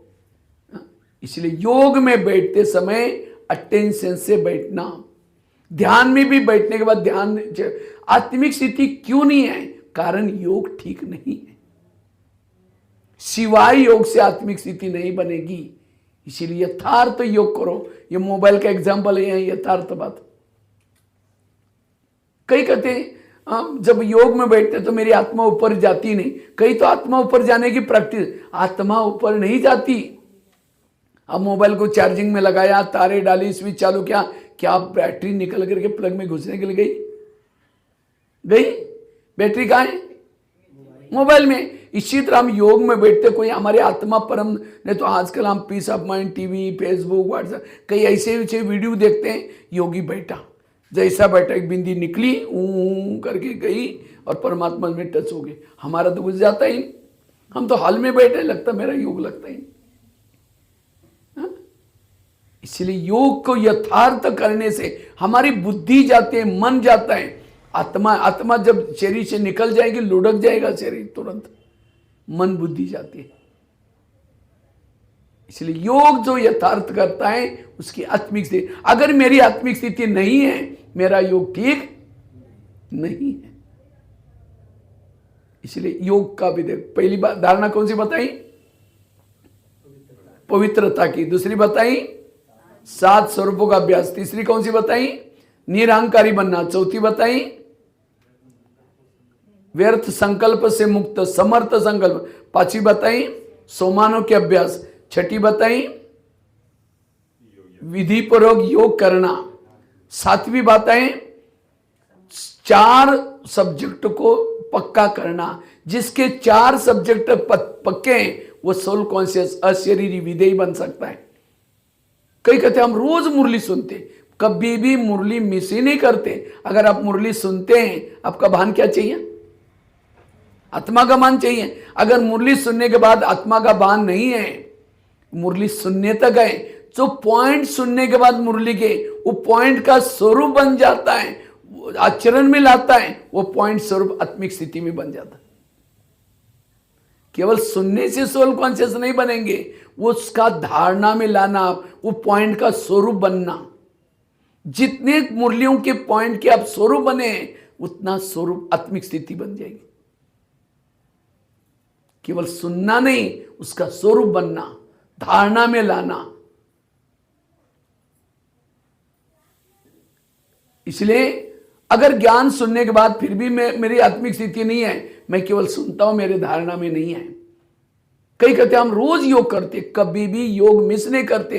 अमृत वाला करते हैं, रात को सोने से पहले करते हैं, क्लास के पहले। अगर आप योग करते तो भी आत्मिक स्थिति नहीं है। योग में आपका शरीर बैठता है, मन बुद्धि भटकता है। जो यथार्थ योग करेगा वो आत्मिक स्थिति में रहेगा। कई कहते हम जब से ज्ञान में चले मैंने पक्की धारणाएं की, मेरी पवित्रता की धारणा, खान पान, अगर धारणा है तो कौन स्थिति क्या चाहिए? आत्मिक स्थिति चाहिए। अगर नहीं है इसका मतलब धारणा दिखावटी है। असली धारणा जिसकी ये पक्की धारणा है, ये 4 सब्जेक्ट सोल कॉन्शियस बनने के लिए है। रिजल्ट में सोल कॉन्शियस बनना है। कई कहते अब जब से ज्ञान में आए हमने बहुत सेवाएं की, मजा आ गई। अगर सेवा करने के बाद फिर भी आत्मिक स्थिति नहीं है, सेवा नाम मान शान की थी, असली सेवा नहीं। जो सेवा करने पर जिसको दुआएं मिलती हैं, दुआएं परमधाम जाने का विमान है। इसलिए ये 4 सब्जेक्ट जो परफेक्ट करता है वो सोल कॉन्शियस बनता है, अशरीरी विधेयी बनता है। और जो विधेयी अशरीरी है वही फरिश्ता है, जो आज की बाबा के। और फरिश्ता जब तक नहीं बनेंगे तब तक देवता नहीं बन सकेंगे। इसलिए बनना है अशरीरी, विधेयी, निराकारी। और इससे हमारी आत्मिक स्थिति बनेगी। हमारे जो जन्म जन्मांतर की विकर्म है वो भी खत्म होते रहेंगे आत्मिक स्थिति से, बिंदु स्वरूप विजरूप स्थिति से। इससे हमें सच्चा सुख मिलेगा। और जिन्होंने इसको ये आत्मिक स्थिति का सुख पाया, संसार का सारी बातें आपको फीके लगेगी। वो वैराग आएगा, अपने आप वैरागी बनेगा, कहीं भी उसका आकर्षण नहीं होगा, ना मन भटकेगा। ये एकाग्रता, उसका मन चुप। जिसके संकल्प मन में खूब चलते हैं, व्यर्थ चलते हैं, शाम को योग में बैठ रहे हैं, योग में कुछ भी अनुभव नहीं होता। जैसे आईने के ऊपर धूल है, धूल वाले आईने में चेहरा देखो, दिखाई पड़ेगा। इसी तरह जिसके संकल्प विकल्प खूब चलते हैं, उसके बुद्धि में ना परमधाम दिखता है ना परमात्मा दिखता है। बुद्धि भटकते, मन भटकता है। इसलिए हमें मन को पॉजिटिव रखना, एकाग्र रखना, समर्थ सोचना, व्यर्थों से मुक्त बनना।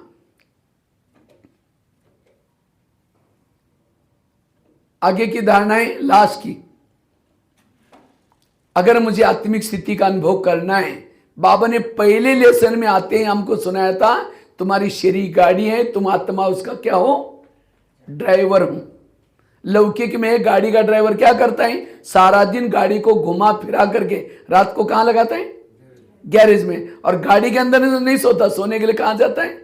घर में जाता है। और आजकल के जो बड़े बड़े शहरों में मकान बनाते हैं, कैसे बनाते हैं? नीचे से पिलर उठाया जाता है और नीचे पार्किंग होता है, रहने का कहाँ होता है?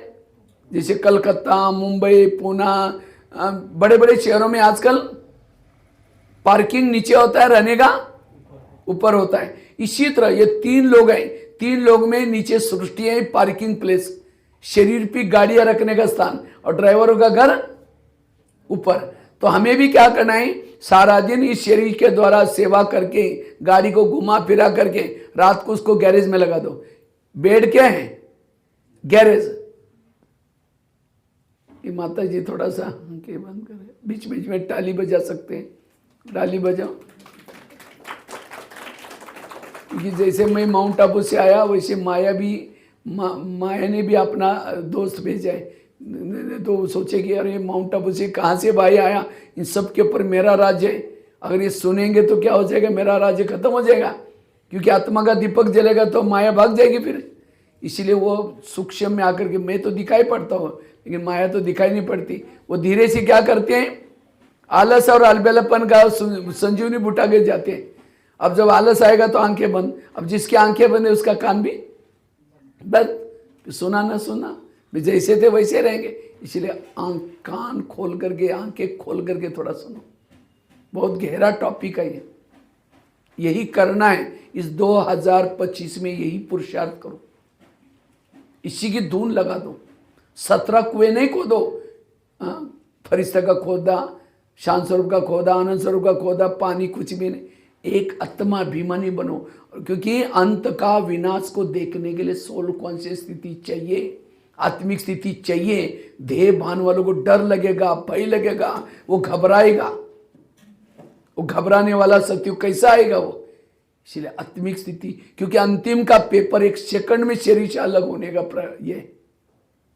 और ये सारी पढ़ाई का सार पहले दिन यही सुना था, लास्ट में इसकी स्वरूप बनना, बीच की पढ़ाई स्वरूप बनने के लिए। इसीलिए अशारीरिक अभ्यास। इसलिए गाड़ी को कहाँ लगा दो? गैरेज में। सोने के लिए कहाँ जाओ? ऊपर। लेकिन हम क्या करते हैं, शरीर गाड़ी को गैरेज में लगा दिया और उसके बाद अंदर ही सो गए। फिर कहेंगे आज दिन में रेस्ट नहीं किया था, बाबा मुझे 4 बजे जरूर जगा देना, कल सवेरे उठना है, इतनी ढेर बर्तन पड़े उसको मांजना है। फिर उसने ऐसा बोला वैसा बोला करके ड्राइवर यहीं सो गए, ऊपर गए। तो सवेरे उठते ही बर्तन ही याद आएगा। इसलिए रात को सोते समय शरीर को कहाँ लगा दो? जैसे वो ड्राइवर क्या करता है, गैरेज में लगाता है गाड़ी को, कवर ढाकता है, गाड़ी को लॉक करता है, कवर ढाक करके गाड़ी को नमस्ते भी करता है। क्यों? उसको कमाई दाल रोटी तो उसे मिल रहे। तो हमें भी अपने शरीर को कहाँ लगाना है?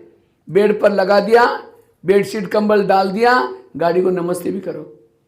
और ड्राइवर तो क्या करता है, नाइट ड्रेस वहीं पहनता है, लटका कर रखता है गैरेज के पास, नाइट ड्रेस वहीं पहन करके वो ड्रेस क्या करता है, दूसरा उतर ले। तो इसी तरह हमें भी क्या करना है, हमें बेड के पास ही चमकीला फरिश्ता ड्रेस रखा हुआ है, तो इसको निकाल दिया, उसमें प्रवेश किया और गाड़ी को नमस्ते करो।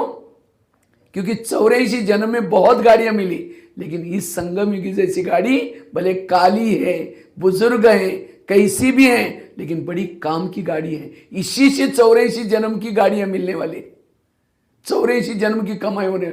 इसलिए बाबा ने भी 2 दिन बाबा ने कहा ना, बच्चे शरीर बीमार है तंग नहीं हो जाओ, ये बड़ा काम का शरीर है, इसलिए उसकी इलाज करो, ये करो, लेकिन उसे नफरत नहीं करो, मोह भी नहीं रखो, लेकिन इसे संभालो। इससे विकर्म विनाश होते हैं, इससे बहुत बड़ा फायदा है। इसलिए गाड़ी को गैरेज में लगा दो, जैसे ड्राइवर लगाता है और ऊपर लिफ्ट से या सीढ़ी से जाता है और अपने फ्लैट की बेल बजाता है, मम्मी दरवाजे खोलते हैं, समाचार सुनाता है और उसके बाद क्या करता है, सो जाता है। इसी तरह हमें भी क्या करना है, हमें भी शरीर को लगा दिया, लिफ्ट से या सीढ़ी से ऊपर जाओ, अव्यक्त वतन की बेल बजाओ, ब्रह्मा माँ ने दरवाजा खोला, समाचार सुनाओ, आज गाड़ी के द्वारा क्या क्या क्या सेवा किया। हाँ, कभी कभी ड्राइवर कहता आज मैं मरते मरते बच गया, बड़ा बड़ा एक्सीडेंट होने वाला था, क्योंकि गाड़ी हमारी नहीं है, गाड़ी अभी उसको दी है, मालिक को बोलना पड़ेगा, छिपाना नहीं। कहीं कहीं खरोच कैसे आया, पहले क्यों नहीं बताया? इसीलिए बाबा को सुना, बाबा आज मैंने बहुत कंट्रोल किया, लेकिन सामने वाली आत्मा मेरे को कुछ बोली, मुझे कंट्रोल नहीं हुआ, मेरे संकल्प चले, थोड़ा ब्रेक ढीला हुआ था, थोड़ा कभी कभी थप्पड़ भी मार दी, कोई कर्ज भी आ गई। संकल्प जो भी है कुछ सुना करके, क्या क्या सेवा कुछ सुना करके, जब तकिया पर सिर रखते समझो कि ब्रह्मा बाबा की गोदी में सिर रख रहे, सो गए। सवेरे उठते कौन याद आएगा? गुड मॉर्निंग करके बाबा को याद करके अमृत वाला नीचे आओ, तो सारा दिन लगेगा मैं आत्मा ड्राइवर ऊपर चाहे, सहज सोल कॉन्शियस, सहज आत्मिक स्थिति बनेगी। मैं ही ड्राइवर, हम सब गाड़ी है, और गाड़ी का ड्राइवर कहाँ बैठता है? जहाँ 2 कांच है, तो हम भी ये 2 कांच है, यहाँ बैठे हैं। और जैसे समझो ट्रक को क्रॉस कर रहे हैं, तो ट्रक वाला पहचान वाला है, तो खिड़की से ट्रक वाले को देखता है, वो ड्राइवर को देखता है, ऐसे नहीं कि ट्रक को देखकर बात कर रहा है। इसी तरह हम सभी भी गाड़ी है, किसी की स्कूटी है, किसी का अशोक लेलैंड हेवी गाड़ी भी है, किसी की अलग अलग प्रकार की गाड़ी है। तो हमें भी क्या करना है, ड्राइवर को देख करके बात करना है, आत्मा को देख करके बात करना है। मैं आत्मा हूँ, ये आत्मा भाई को देख रहे हो, ये आत्मा है, सहज आत्मा। और जैसे गाड़ी यहाँ से सीधा रांची नहीं लेके जाएंगे, बीच बीच में उसका, अगर ड्राइवर का घर है तो घर में जाकर के फ्रेश होकर आता है, थोड़ा खाना खा के चाय पानी पी के। अगर घर नहीं तो होटल में जाता है, होटल नहीं तो ढाबा तो होता ही। अगर सारा लंबी गाड़ी चलाएगा यहाँ से कलकत्ता, तो पीछे वाले बैठने वाले पैसेंजर चिल्लाएंगे, ये ड्राइवर है क्या, खुद भी खाता नहीं, दूसरों को खाने नहीं देता। इसी तरह हमें भी क्या करना है, इस शरीर में आने के बाद सारा दिन बिजी नहीं रहो, बीच बीच में गाड़ी को रोको और क्या करो, अपने घर में जाके आओ। घर का परम धाम, वो भी नहीं याद आता तो कम से कम होटल में तो जाओ, होटल अर्थात मधुवन, वो भी नहीं तो ढाबा तो है, सेंटर के बाबा के कमरे में 2 मिनट के लिए आओ, देख करके बाय बाय करके जाओ, नहीं तो पीछे ही सारी कर्मी दर चिल्लाएंगी, ये खुद भी रुकता नहीं, दूसरे भी रुकने नहीं देता। इसलिए इसको कहते हैं ट्रैफिक कंट्रोल। हाँ, कितना इजी। इसलिए ये गाड़ी का भी एग्जाम्पल याद करो, क्या रहेगी, आत्मिक स्थिति रहेगी। हम ऊपर से आए फिर शाम को ऊपर जाना है। शरीर क्या है? आजकल दुर्गा की, देवियों की, गणेश की मूर्तियां बनाते। कैसे बनाते? बांस को छिलते हैं, फिर क्या करते हैं? उसके ऊपर घास बांधते हैं, ढांचा बना करके घास बांधते हैं। उसके ऊपर क्या करते हैं? फिर पानी में, मिट्टी में पानी मिलाते हैं, कीचड़ बनाकर उसको लगाते हैं। और उसके ऊपर सीधे मिट्टी लगाएंगे तो चिपकेगा थोड़ी, पानी भी चाहिए साथ में। उसके बाद क्या करते हैं? फिर आकार देने के बाद कलर करते, पेंटिंग करते, फिर कपड़े पहनाते, हो गई मूर्ति। और श्रृंगार करते, हो गई मूर्ति। इसी तरह हमारा शरीर कैसा बना हुआ है? अंदर हड्डियां माना छिला हुआ बांस की तरह है, और उसके ऊपर नसें हैं। नसें मतलब घास, बहुत सारी नसें बॉडी में। अगर नसें ना होती, घास ना होता तो मिट्टी वो चिपकेगी नहीं, वो कीचड़ चिपकेगा ही नहीं। इसलिए नसें, अच्छा नसें, उसके ऊपर क्या क्या पेंटिंग किया है? काला पेंटिंग, पीला पेंटिंग, और कपड़े पहने, हो गई ये। अब जिस मूर्ति का पीला पेंटिंग है, उसका पीला वो कलर हटा दो, अंदर क्या है? मिट्टी है। तो इसी तरह कोई काला हो या गोरा हो, अंदर क्या है? वही खून मांस है। माइक्रोस्कोप के नीचे पकड़ो मांस को, कीड़ों से बना हुआ शरीर है, सेल्स है। ये जिंदे क्यों है? आत्मा की लाइट चलती है। आत्मा चली गई, सेल्स डेड हो गए, उसको नाम सत्यनारायण लेके चलो। इसलिए हम कोई काला हो, गोरा हो, अंदर क्या है? आज हमें किसी के भी शरीर को देख करके आकर्षित नहीं होना है। ना खुद के शरीर पर आकर्षित हो जाओ, ना किसी का शरीर देख करके। एक सोने का डब्बा लिया, सोने के डब्बे के अंदर लेट्रिन डाल दिया। जो खांसी करने बाद तो कप निकालते वो डाल दिया, हाडी माउस डब्बे में डाल दिया, और डब्बे को आपके हाथ में दिया। आपको सामने देखा है कि क्या क्या है? उसके अंदर लेट्रिन डाला हुआ है, कप डाला हुआ है, उसके बाद हाडी माउस डाली है, पैक करके आपको दिया, और आपको कहा इसको, इस डब्बे को दिल में लगा कर रखना, कहीं छोड़ना नहीं, बीच बीच में उसे चुंबन लेना, प्यार करते रहना। करेंगे? कहेंगे नहीं, कितना गंदा हमको पता है।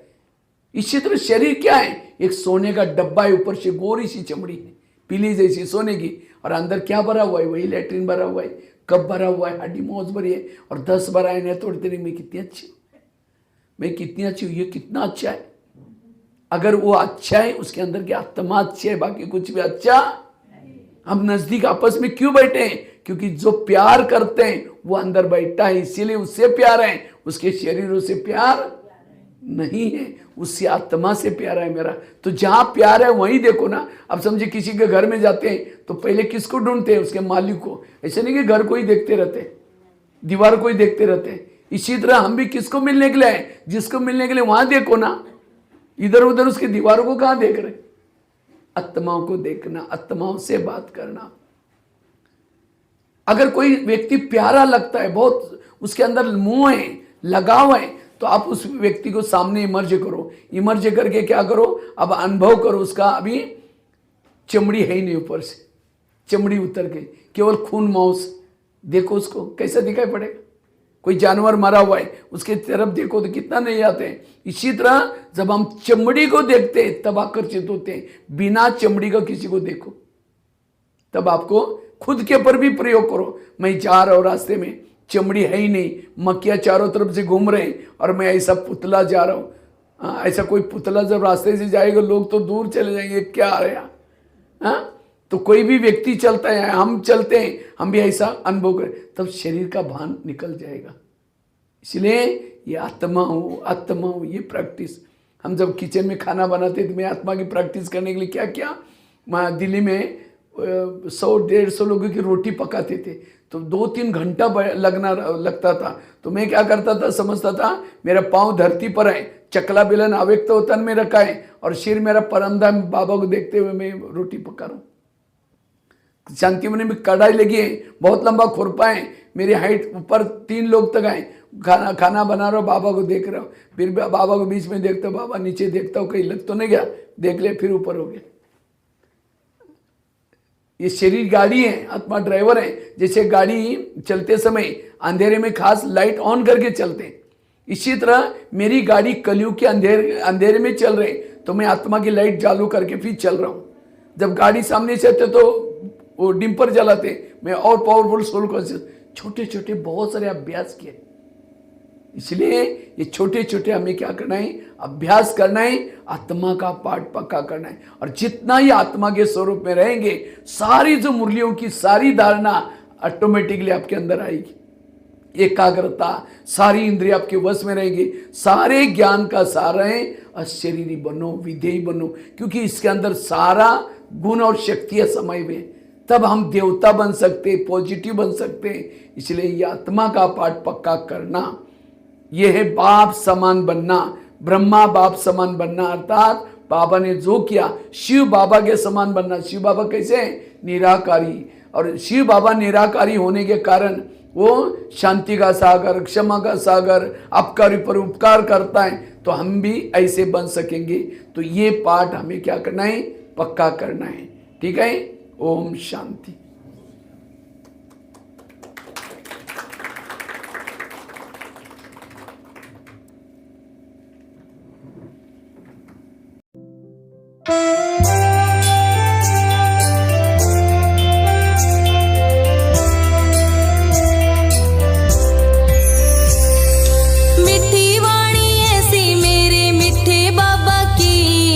राह नहीं जावे बिन सुने मुरली, सोनी सोनी सूरत मेरे प्यारे बाबा की, भूली को न जावे ऐसी दिल में बसी, दिल में बसी। तेरा संगम पे यूं आना, आके मुरली सुनाना, मीठे बच्चे के बुलाना, मन ने अच्छा लागे से।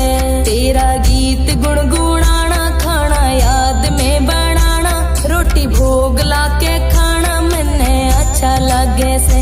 बाबा तेरा समझाना, तेम सेवा में भी ताना, ज्ञान सुनेना सुनाना, मन्ने अच्छा लगे से, अच्छा लगे से।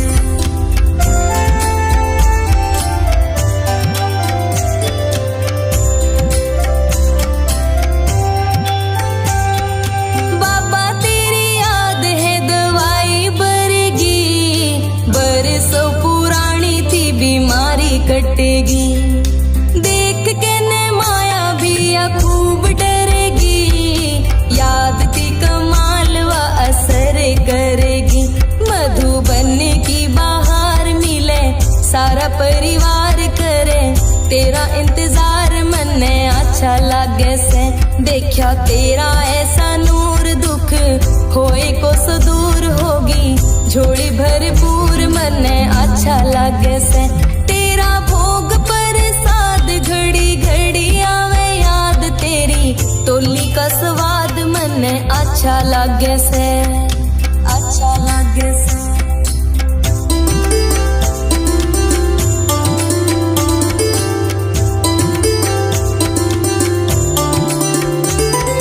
सैर करी जब तेरे चार धाम की, आई कुटिया में आंख नम हो गई, दिल की आवाज जब बाबा ने सुनी, मन की मुराद सब पूरी हो गई, पूरी हो गई। सैर करी जब तेरे चार धाम की, आई कुटिया में आंख नम हो गई, दिल की आवाज जब बाबा ने सुनी, मन की मुराद सब पूरी हो गई। तेरा 4 बजे आना, लाड़ प्यार से उठाना, मीठी मीठी बतलाना, मन ने अच्छा लागे से। तेरे फोटो आगे जाना, योग कमरे में लगाना, देख तेरा मुस्कुराना, मन ने अच्छा लागे से। सुबह शाम तेरा ध्यान, मीठा लागे तेरा ज्ञान, करना तेरा गुणगान, मन ने अच्छा लागे से, अच्छा लागे से।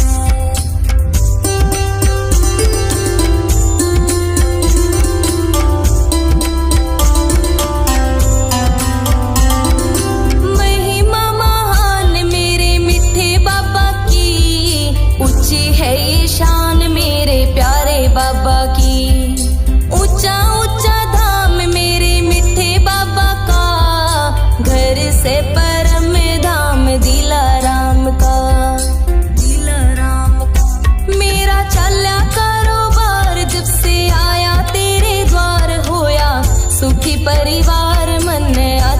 लागे से तेरा संगम पे यू आना आके मुरली सुनाना मिठे बच्चे के बुलाना मन्ने अच्छा लागे से तेरा भोग प्रसाद घड़ी घड़ी आवे याद तेरी टोली का स्वाद मन्ने अच्छा लागे से तेरा 4 बजे आना लाड़ प्यार से उठाना मीठी मीठी बतलाना मन्ने अच्छा लागे से बाबा तेरा समझाना टेम सेवा में बिताना ज्ञान सुनना सुनाना मन्ने अच्छा लागे से मिठी वाणी ऐसी मेरे मिठे बाबा की राह नहीं जावे बिन सुने मुरली सोनी सोनी सूरत मेरे प्यारे बाबा की भूली को न जावे ऐसी दिल में बसी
सागरा प्रेम सागरा शिव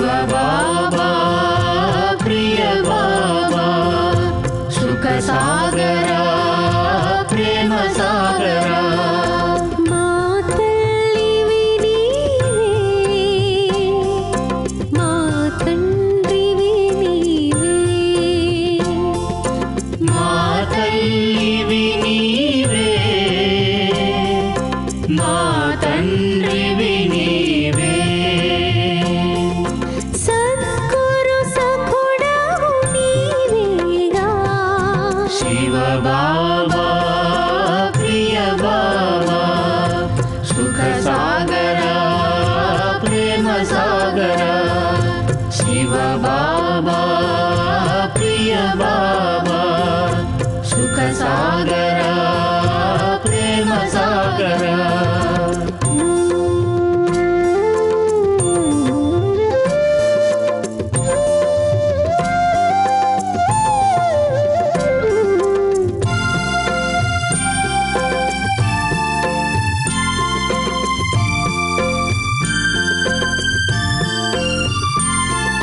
शिव बाबा बाबा मुक्तिदाता सद्गतिदाता शिव बाबा बाबा मुक्तिदाता सद्गतिदाता परधामवासी पापहरणकारी परम धामवासी पापहरणकारी मुक्ति जीवन मुक्ति प्रदाता शिव बाबा बाबा मुक्तिदाता सद्गतिदाता शिव बाबा बाबा मुक्तिदाता सद्गतिदाता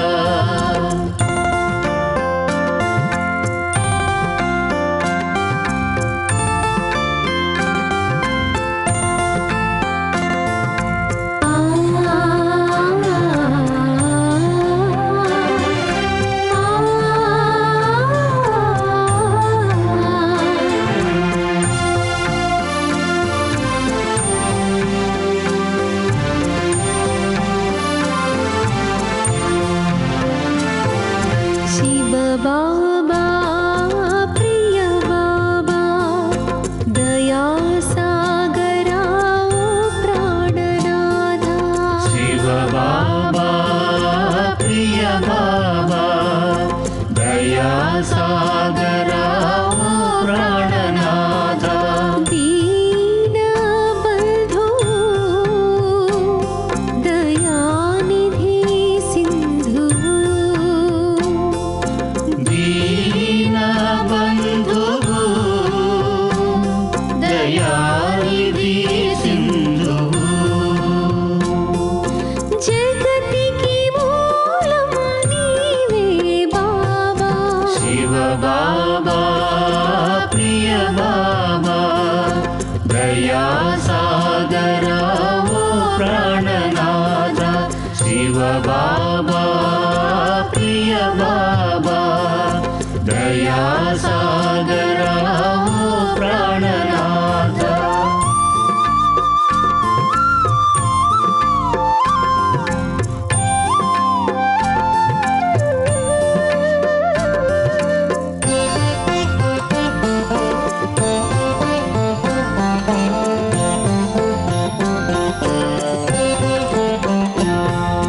शिव बाबा बाबा परवाहनानंदीश्वरा शिव बाबा बाबा परवाहनानंदीश्वर ब्रह्मातनुलो दिव्य प्रवेशमयी ब्रह्मातनुलो दिव्य प्रवेशमयी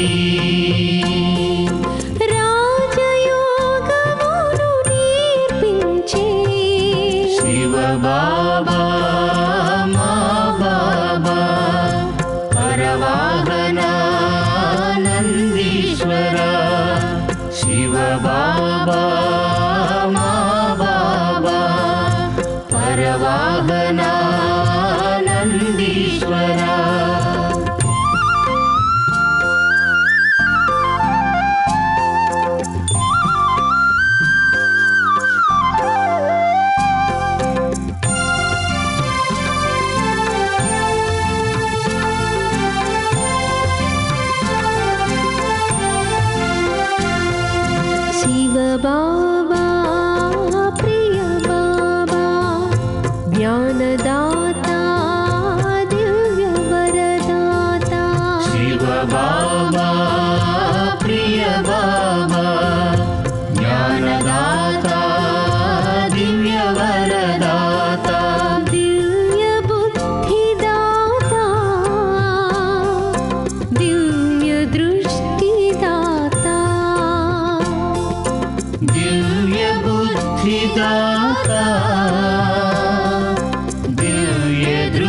विधाता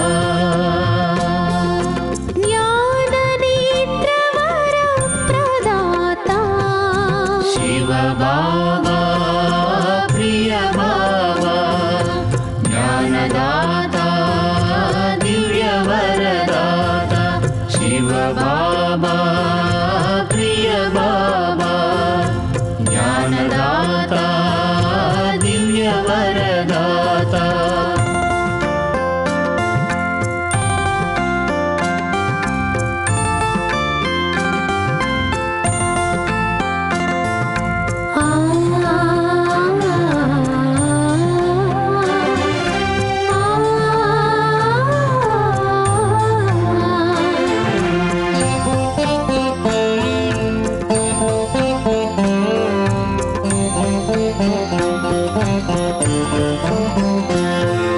शिव बाबा बाबा विश्वेश्वरा विघ्ननाशका शिव बाबा बाबा विश्वेश्वरा विघ्ननाशका ज्ञान सिंधु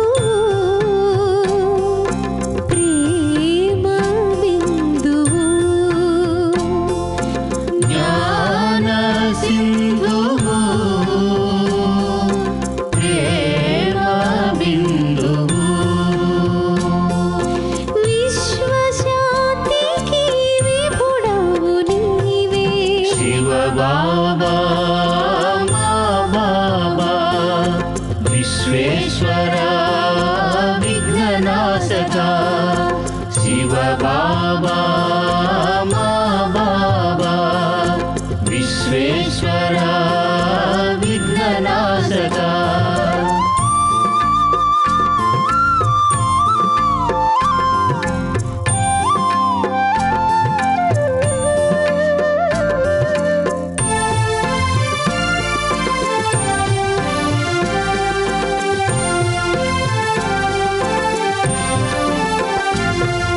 शिव बाबा प्रिय बाबा सत्य प्रकाशा स्वयं प्रकाशा शिव बाबा प्रिय बाबा सत्य प्रकाश स्वयं प्रकाश सत्यమైన गीता జ్ఞానమునే బోధించి సత్యమైన గీత జ్ఞానమునే బోధించి నవ్య సృష్టికి నాంది పలికిన శివ బాబా ప్రియ బాబా సత్య ప్రకాశ స్వయం ప్రకాశ శివ బాబా ప్రియ బాబా సత్య ప్రకాశ స్వయం ప్రకాశ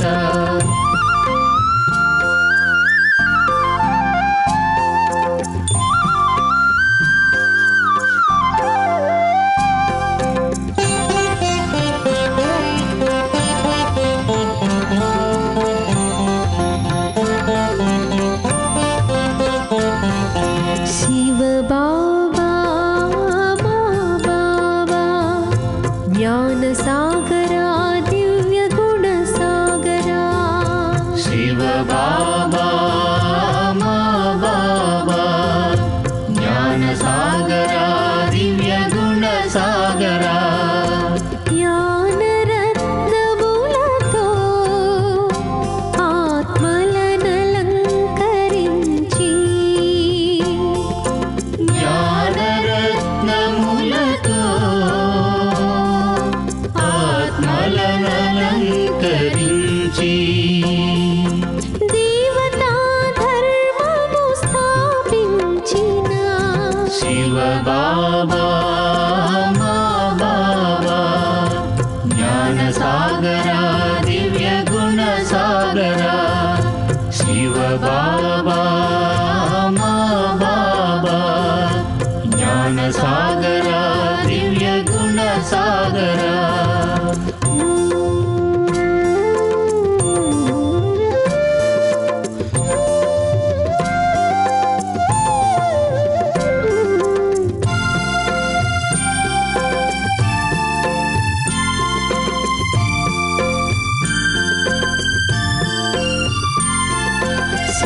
బాబా ప్రియ బాబా త్రిమూర్తినాథ త్రైలోక్యనాథ శివ బాబా ప్రియ బాబా త్రిమూర్తినాథ త్రైలోక్యనాథ సృష్టి చక్ర రచయిత సుందర శిల్పివి నీవే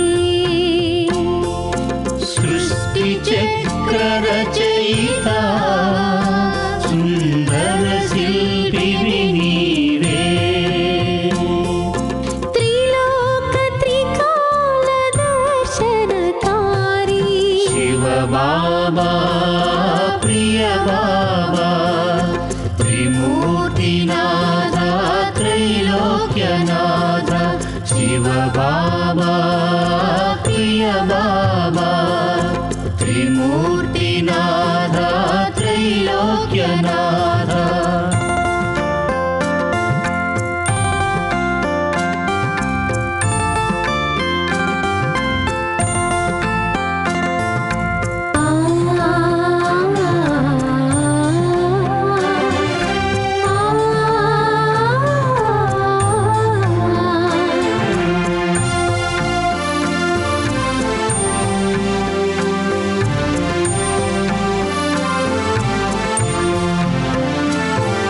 శివ బాబా మా బాబా నిర్వికారా నిరహంకారా శివ బాబా మా బాబా నిర్వికార నిరహంకార నవయుగ నిర్మాత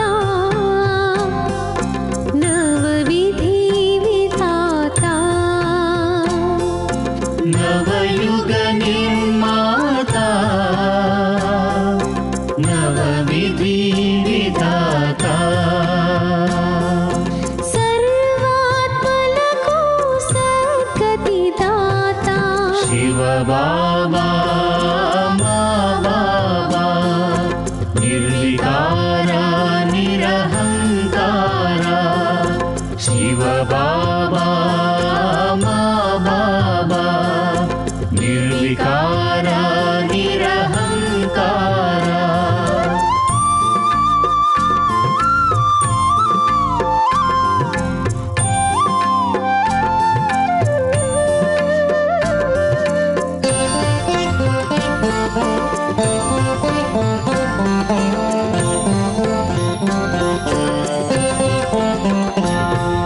శివ బాబా ప్రియ బాబా యోగేశ్వరా జ్ఞానేశ్వరా శివ బాబా ప్రియ బాబా యోగేశ్వర జ్ఞానేశ్వర రాజయోగ విధులను గూర్చి ప్రయోగములను వివరించి రాజయోగ విధులను గూర్చి ప్రయోగములను వివరించి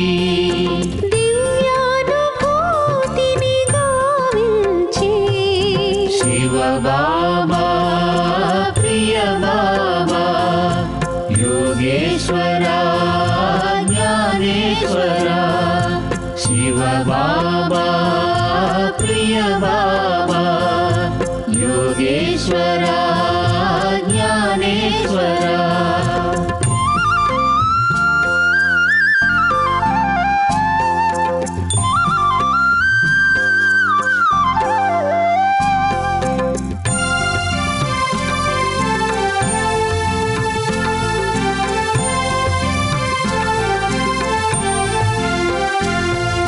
శివ బాబా మా బాబా ఆధారమూర్తి ఉద్ధారమూర్తి శివ బాబా మా బాబా ఆధారమూర్తి ఉద్ధారమూర్తి అసుర సృష్టిని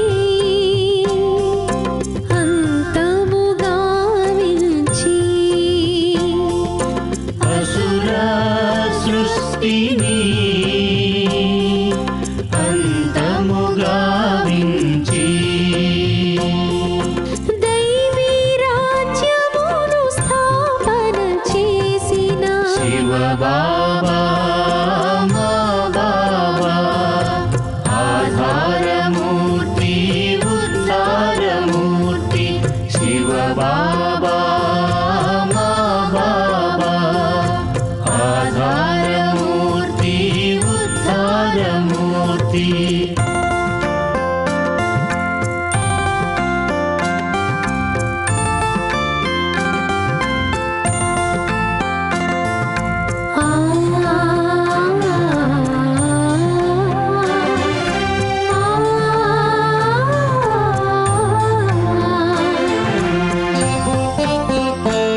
రక్షక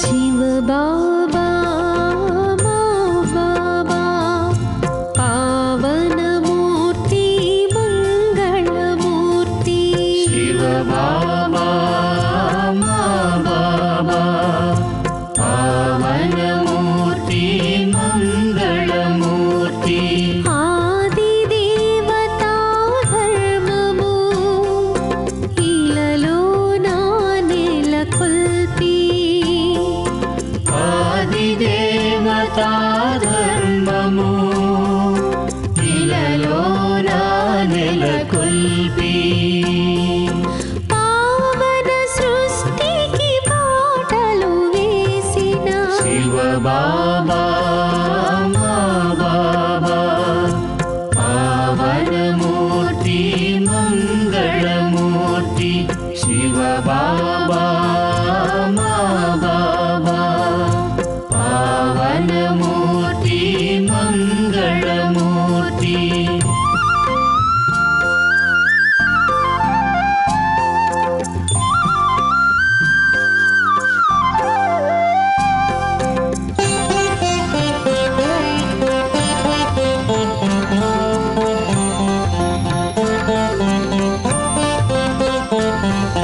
शिव बाबा प्रिय बाबा भोलानाथ बद्रीनाथ शिव बाबा प्रिय बाबा भोलानाथ बद्रीनाथ परधाममुलोना स्थिर निवासी बाबा పరంధామములోన స్థిర నివాసి బాబా ప్రియమైన పిల్లలు అని పిలిచే శివ బాబా ప్రియ బాబా భోళనాథ బద్రీనాథ శివ బాబా ప్రియ బాబా భోళనాథ బద్రీనాథ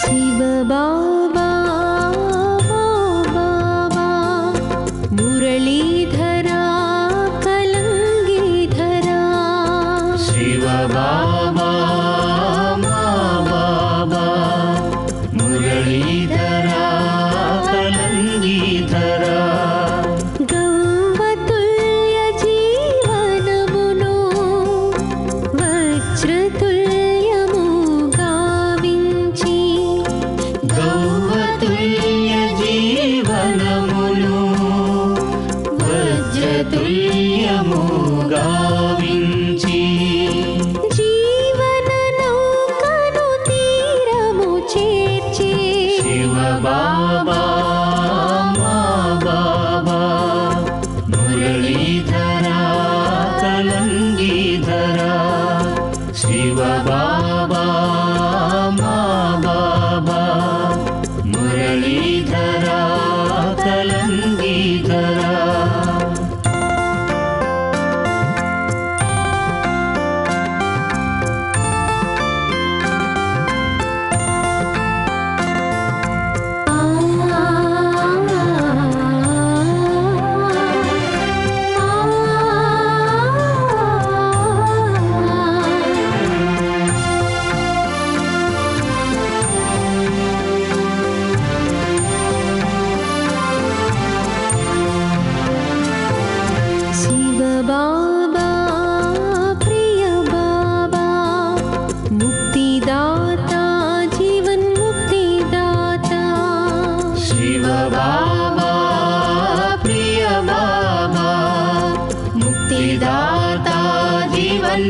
ముక్తిదాత సృష్టి ఆది మధ్య అంతిమ జ్ఞానముతో సృష్టి ఆది మధ్య అంతిమ జ్ఞానముతో మృత్యు పంజరం విడిపించేది శివ బాబా ప్రియ బాబా ముక్తిదాత జీవన్ముక్తిదాత శివ బాబా ప్రియ బాబా ముక్తిదాత జీవన్ముక్తిదాత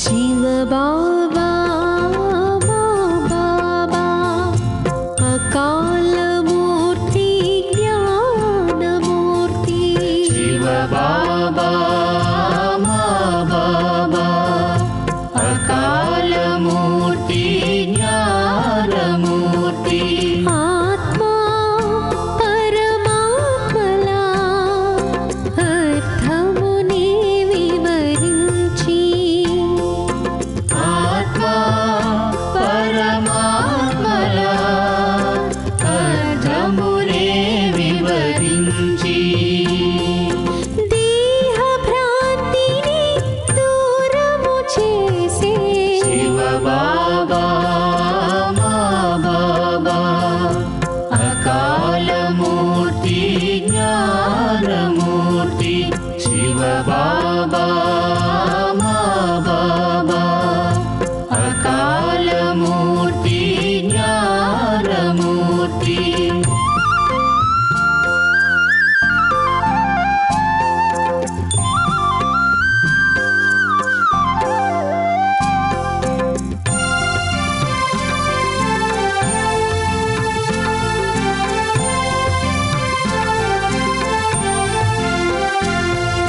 శివ బాబా ప్రియ బాబా శాంతి సాగరా ఆనంద సాగరా శివ బాబా ప్రియ బాబా శాంతి సాగరా ఆనంద సాగరా విశ్వ శాంతి స్థాపనకై అమోఘ యోగాభ్యాసము నేర్పి విశ్వ శాంతి స్థాపనకై అమోఘ యోగాభ్యాసము నేర్పి ధర్మ సమైక్యత గావించే శివ బాబా ప్రియ బాబా శాంతి సాగరా ఆనంద సాగరా శివ బాబా ప్రియ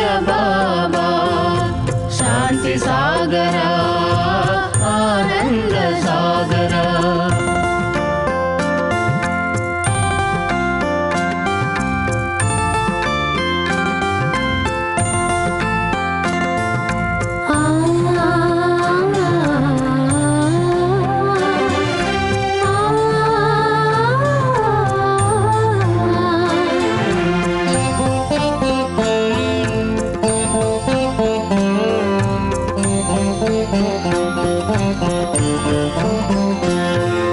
శివ బాబా బాబా పావన రామ పరంధామ శివ బాబా మా బాబా పావన రామ పరం ధామ పవిత్ర గృహస్థ ధర్మమును దివ్య జ్ఞానముతో బోధించి పవిత్ర గృహస్థ ధర్మమును దివ్య జ్ఞానముతో బోధించి మంగళ మార్గము నిర్దేశించిన శివ బాబా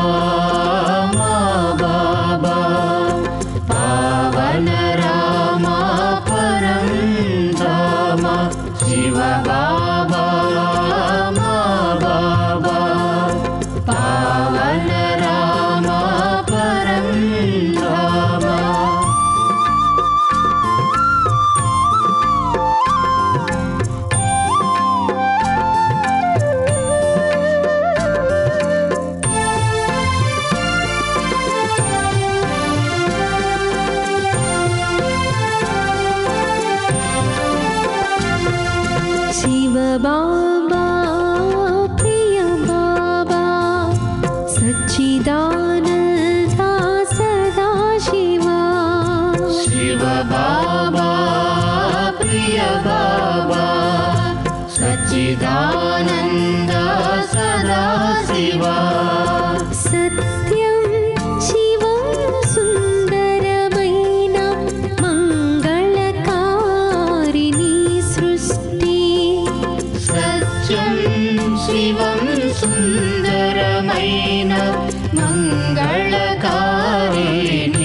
सृष्टि స్వర్ణయుగమును ఆహ్వానించే शिव बाबा प्रिय बाबा सच्चिदानंद सदा शिवा शिव बाबा प्रिय बाबा सच्चिदानंद सदा शिवा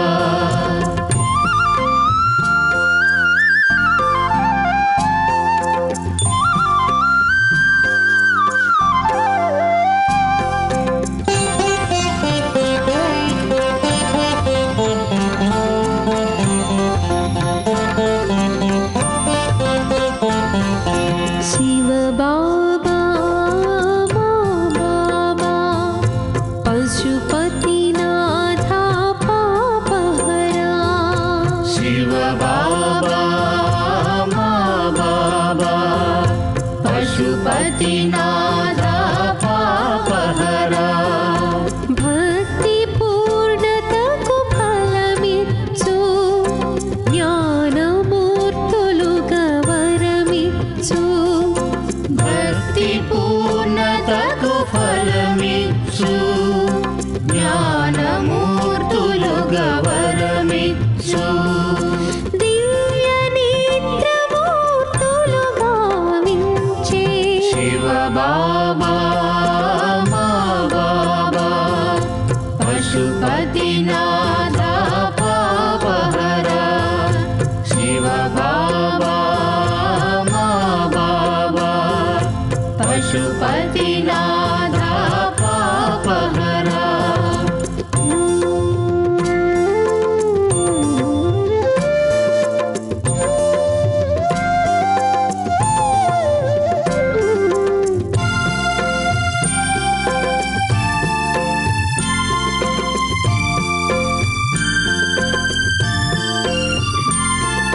शिव बाबा प्रिय बाबा सृष्टिकर्ता संगमेश्वरा शिव बाबा प्रिय बाबा सृष्टिकर्ता संगमेश्वरा मधुराति मधुरं मयि मरपिल्चिनी मधुरवाणी मधुराति मधुरं मयि मरपिञ्चेनि मधुरवाणी आनन्दामृतं नी सन्निधि शिव बाबा प्रिय बाबा सृष्टिकर्ता संगमेश्वरा शिव बाबा प्रिय बाबा सृष्टिकर्ता संगमेश्वरा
బాబా మా బాబా అమృతేశ్వర అమరేశ్వర శివ బాబా మా బాబా అమృతేశ్వర అమరేశ్వర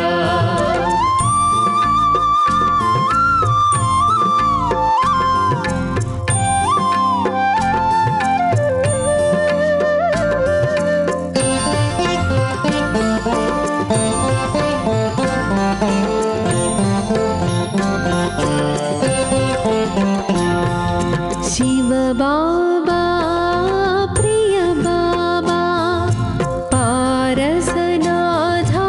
ओंकारनाथा शिव बाबा प्रिय बाबा पारसनाथ ओंकारनाथ जन्म जन्मలకు మాకు తల్లివి తండ్రివి నీవే జన్మ జన్మలకు మాకు తల్లివి తండ్రివి నీవే నీ రుణమిలా తీర్చను బాబా శివ బాబా ప్రియ బాబా పారసనాథ ఓంకారనాథ శివ బాబా ప్రియ బాబా పారసనాథ ఓంకారనాథ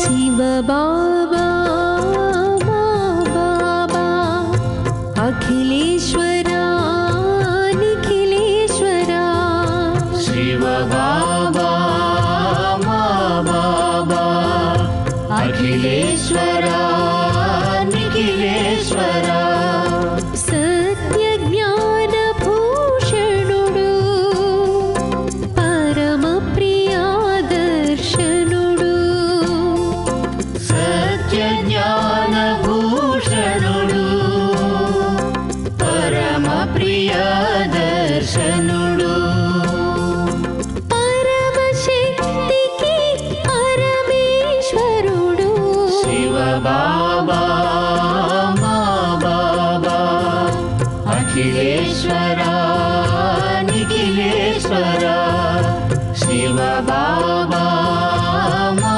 बाबा अखिलेश्वरा निखिलेश्वरा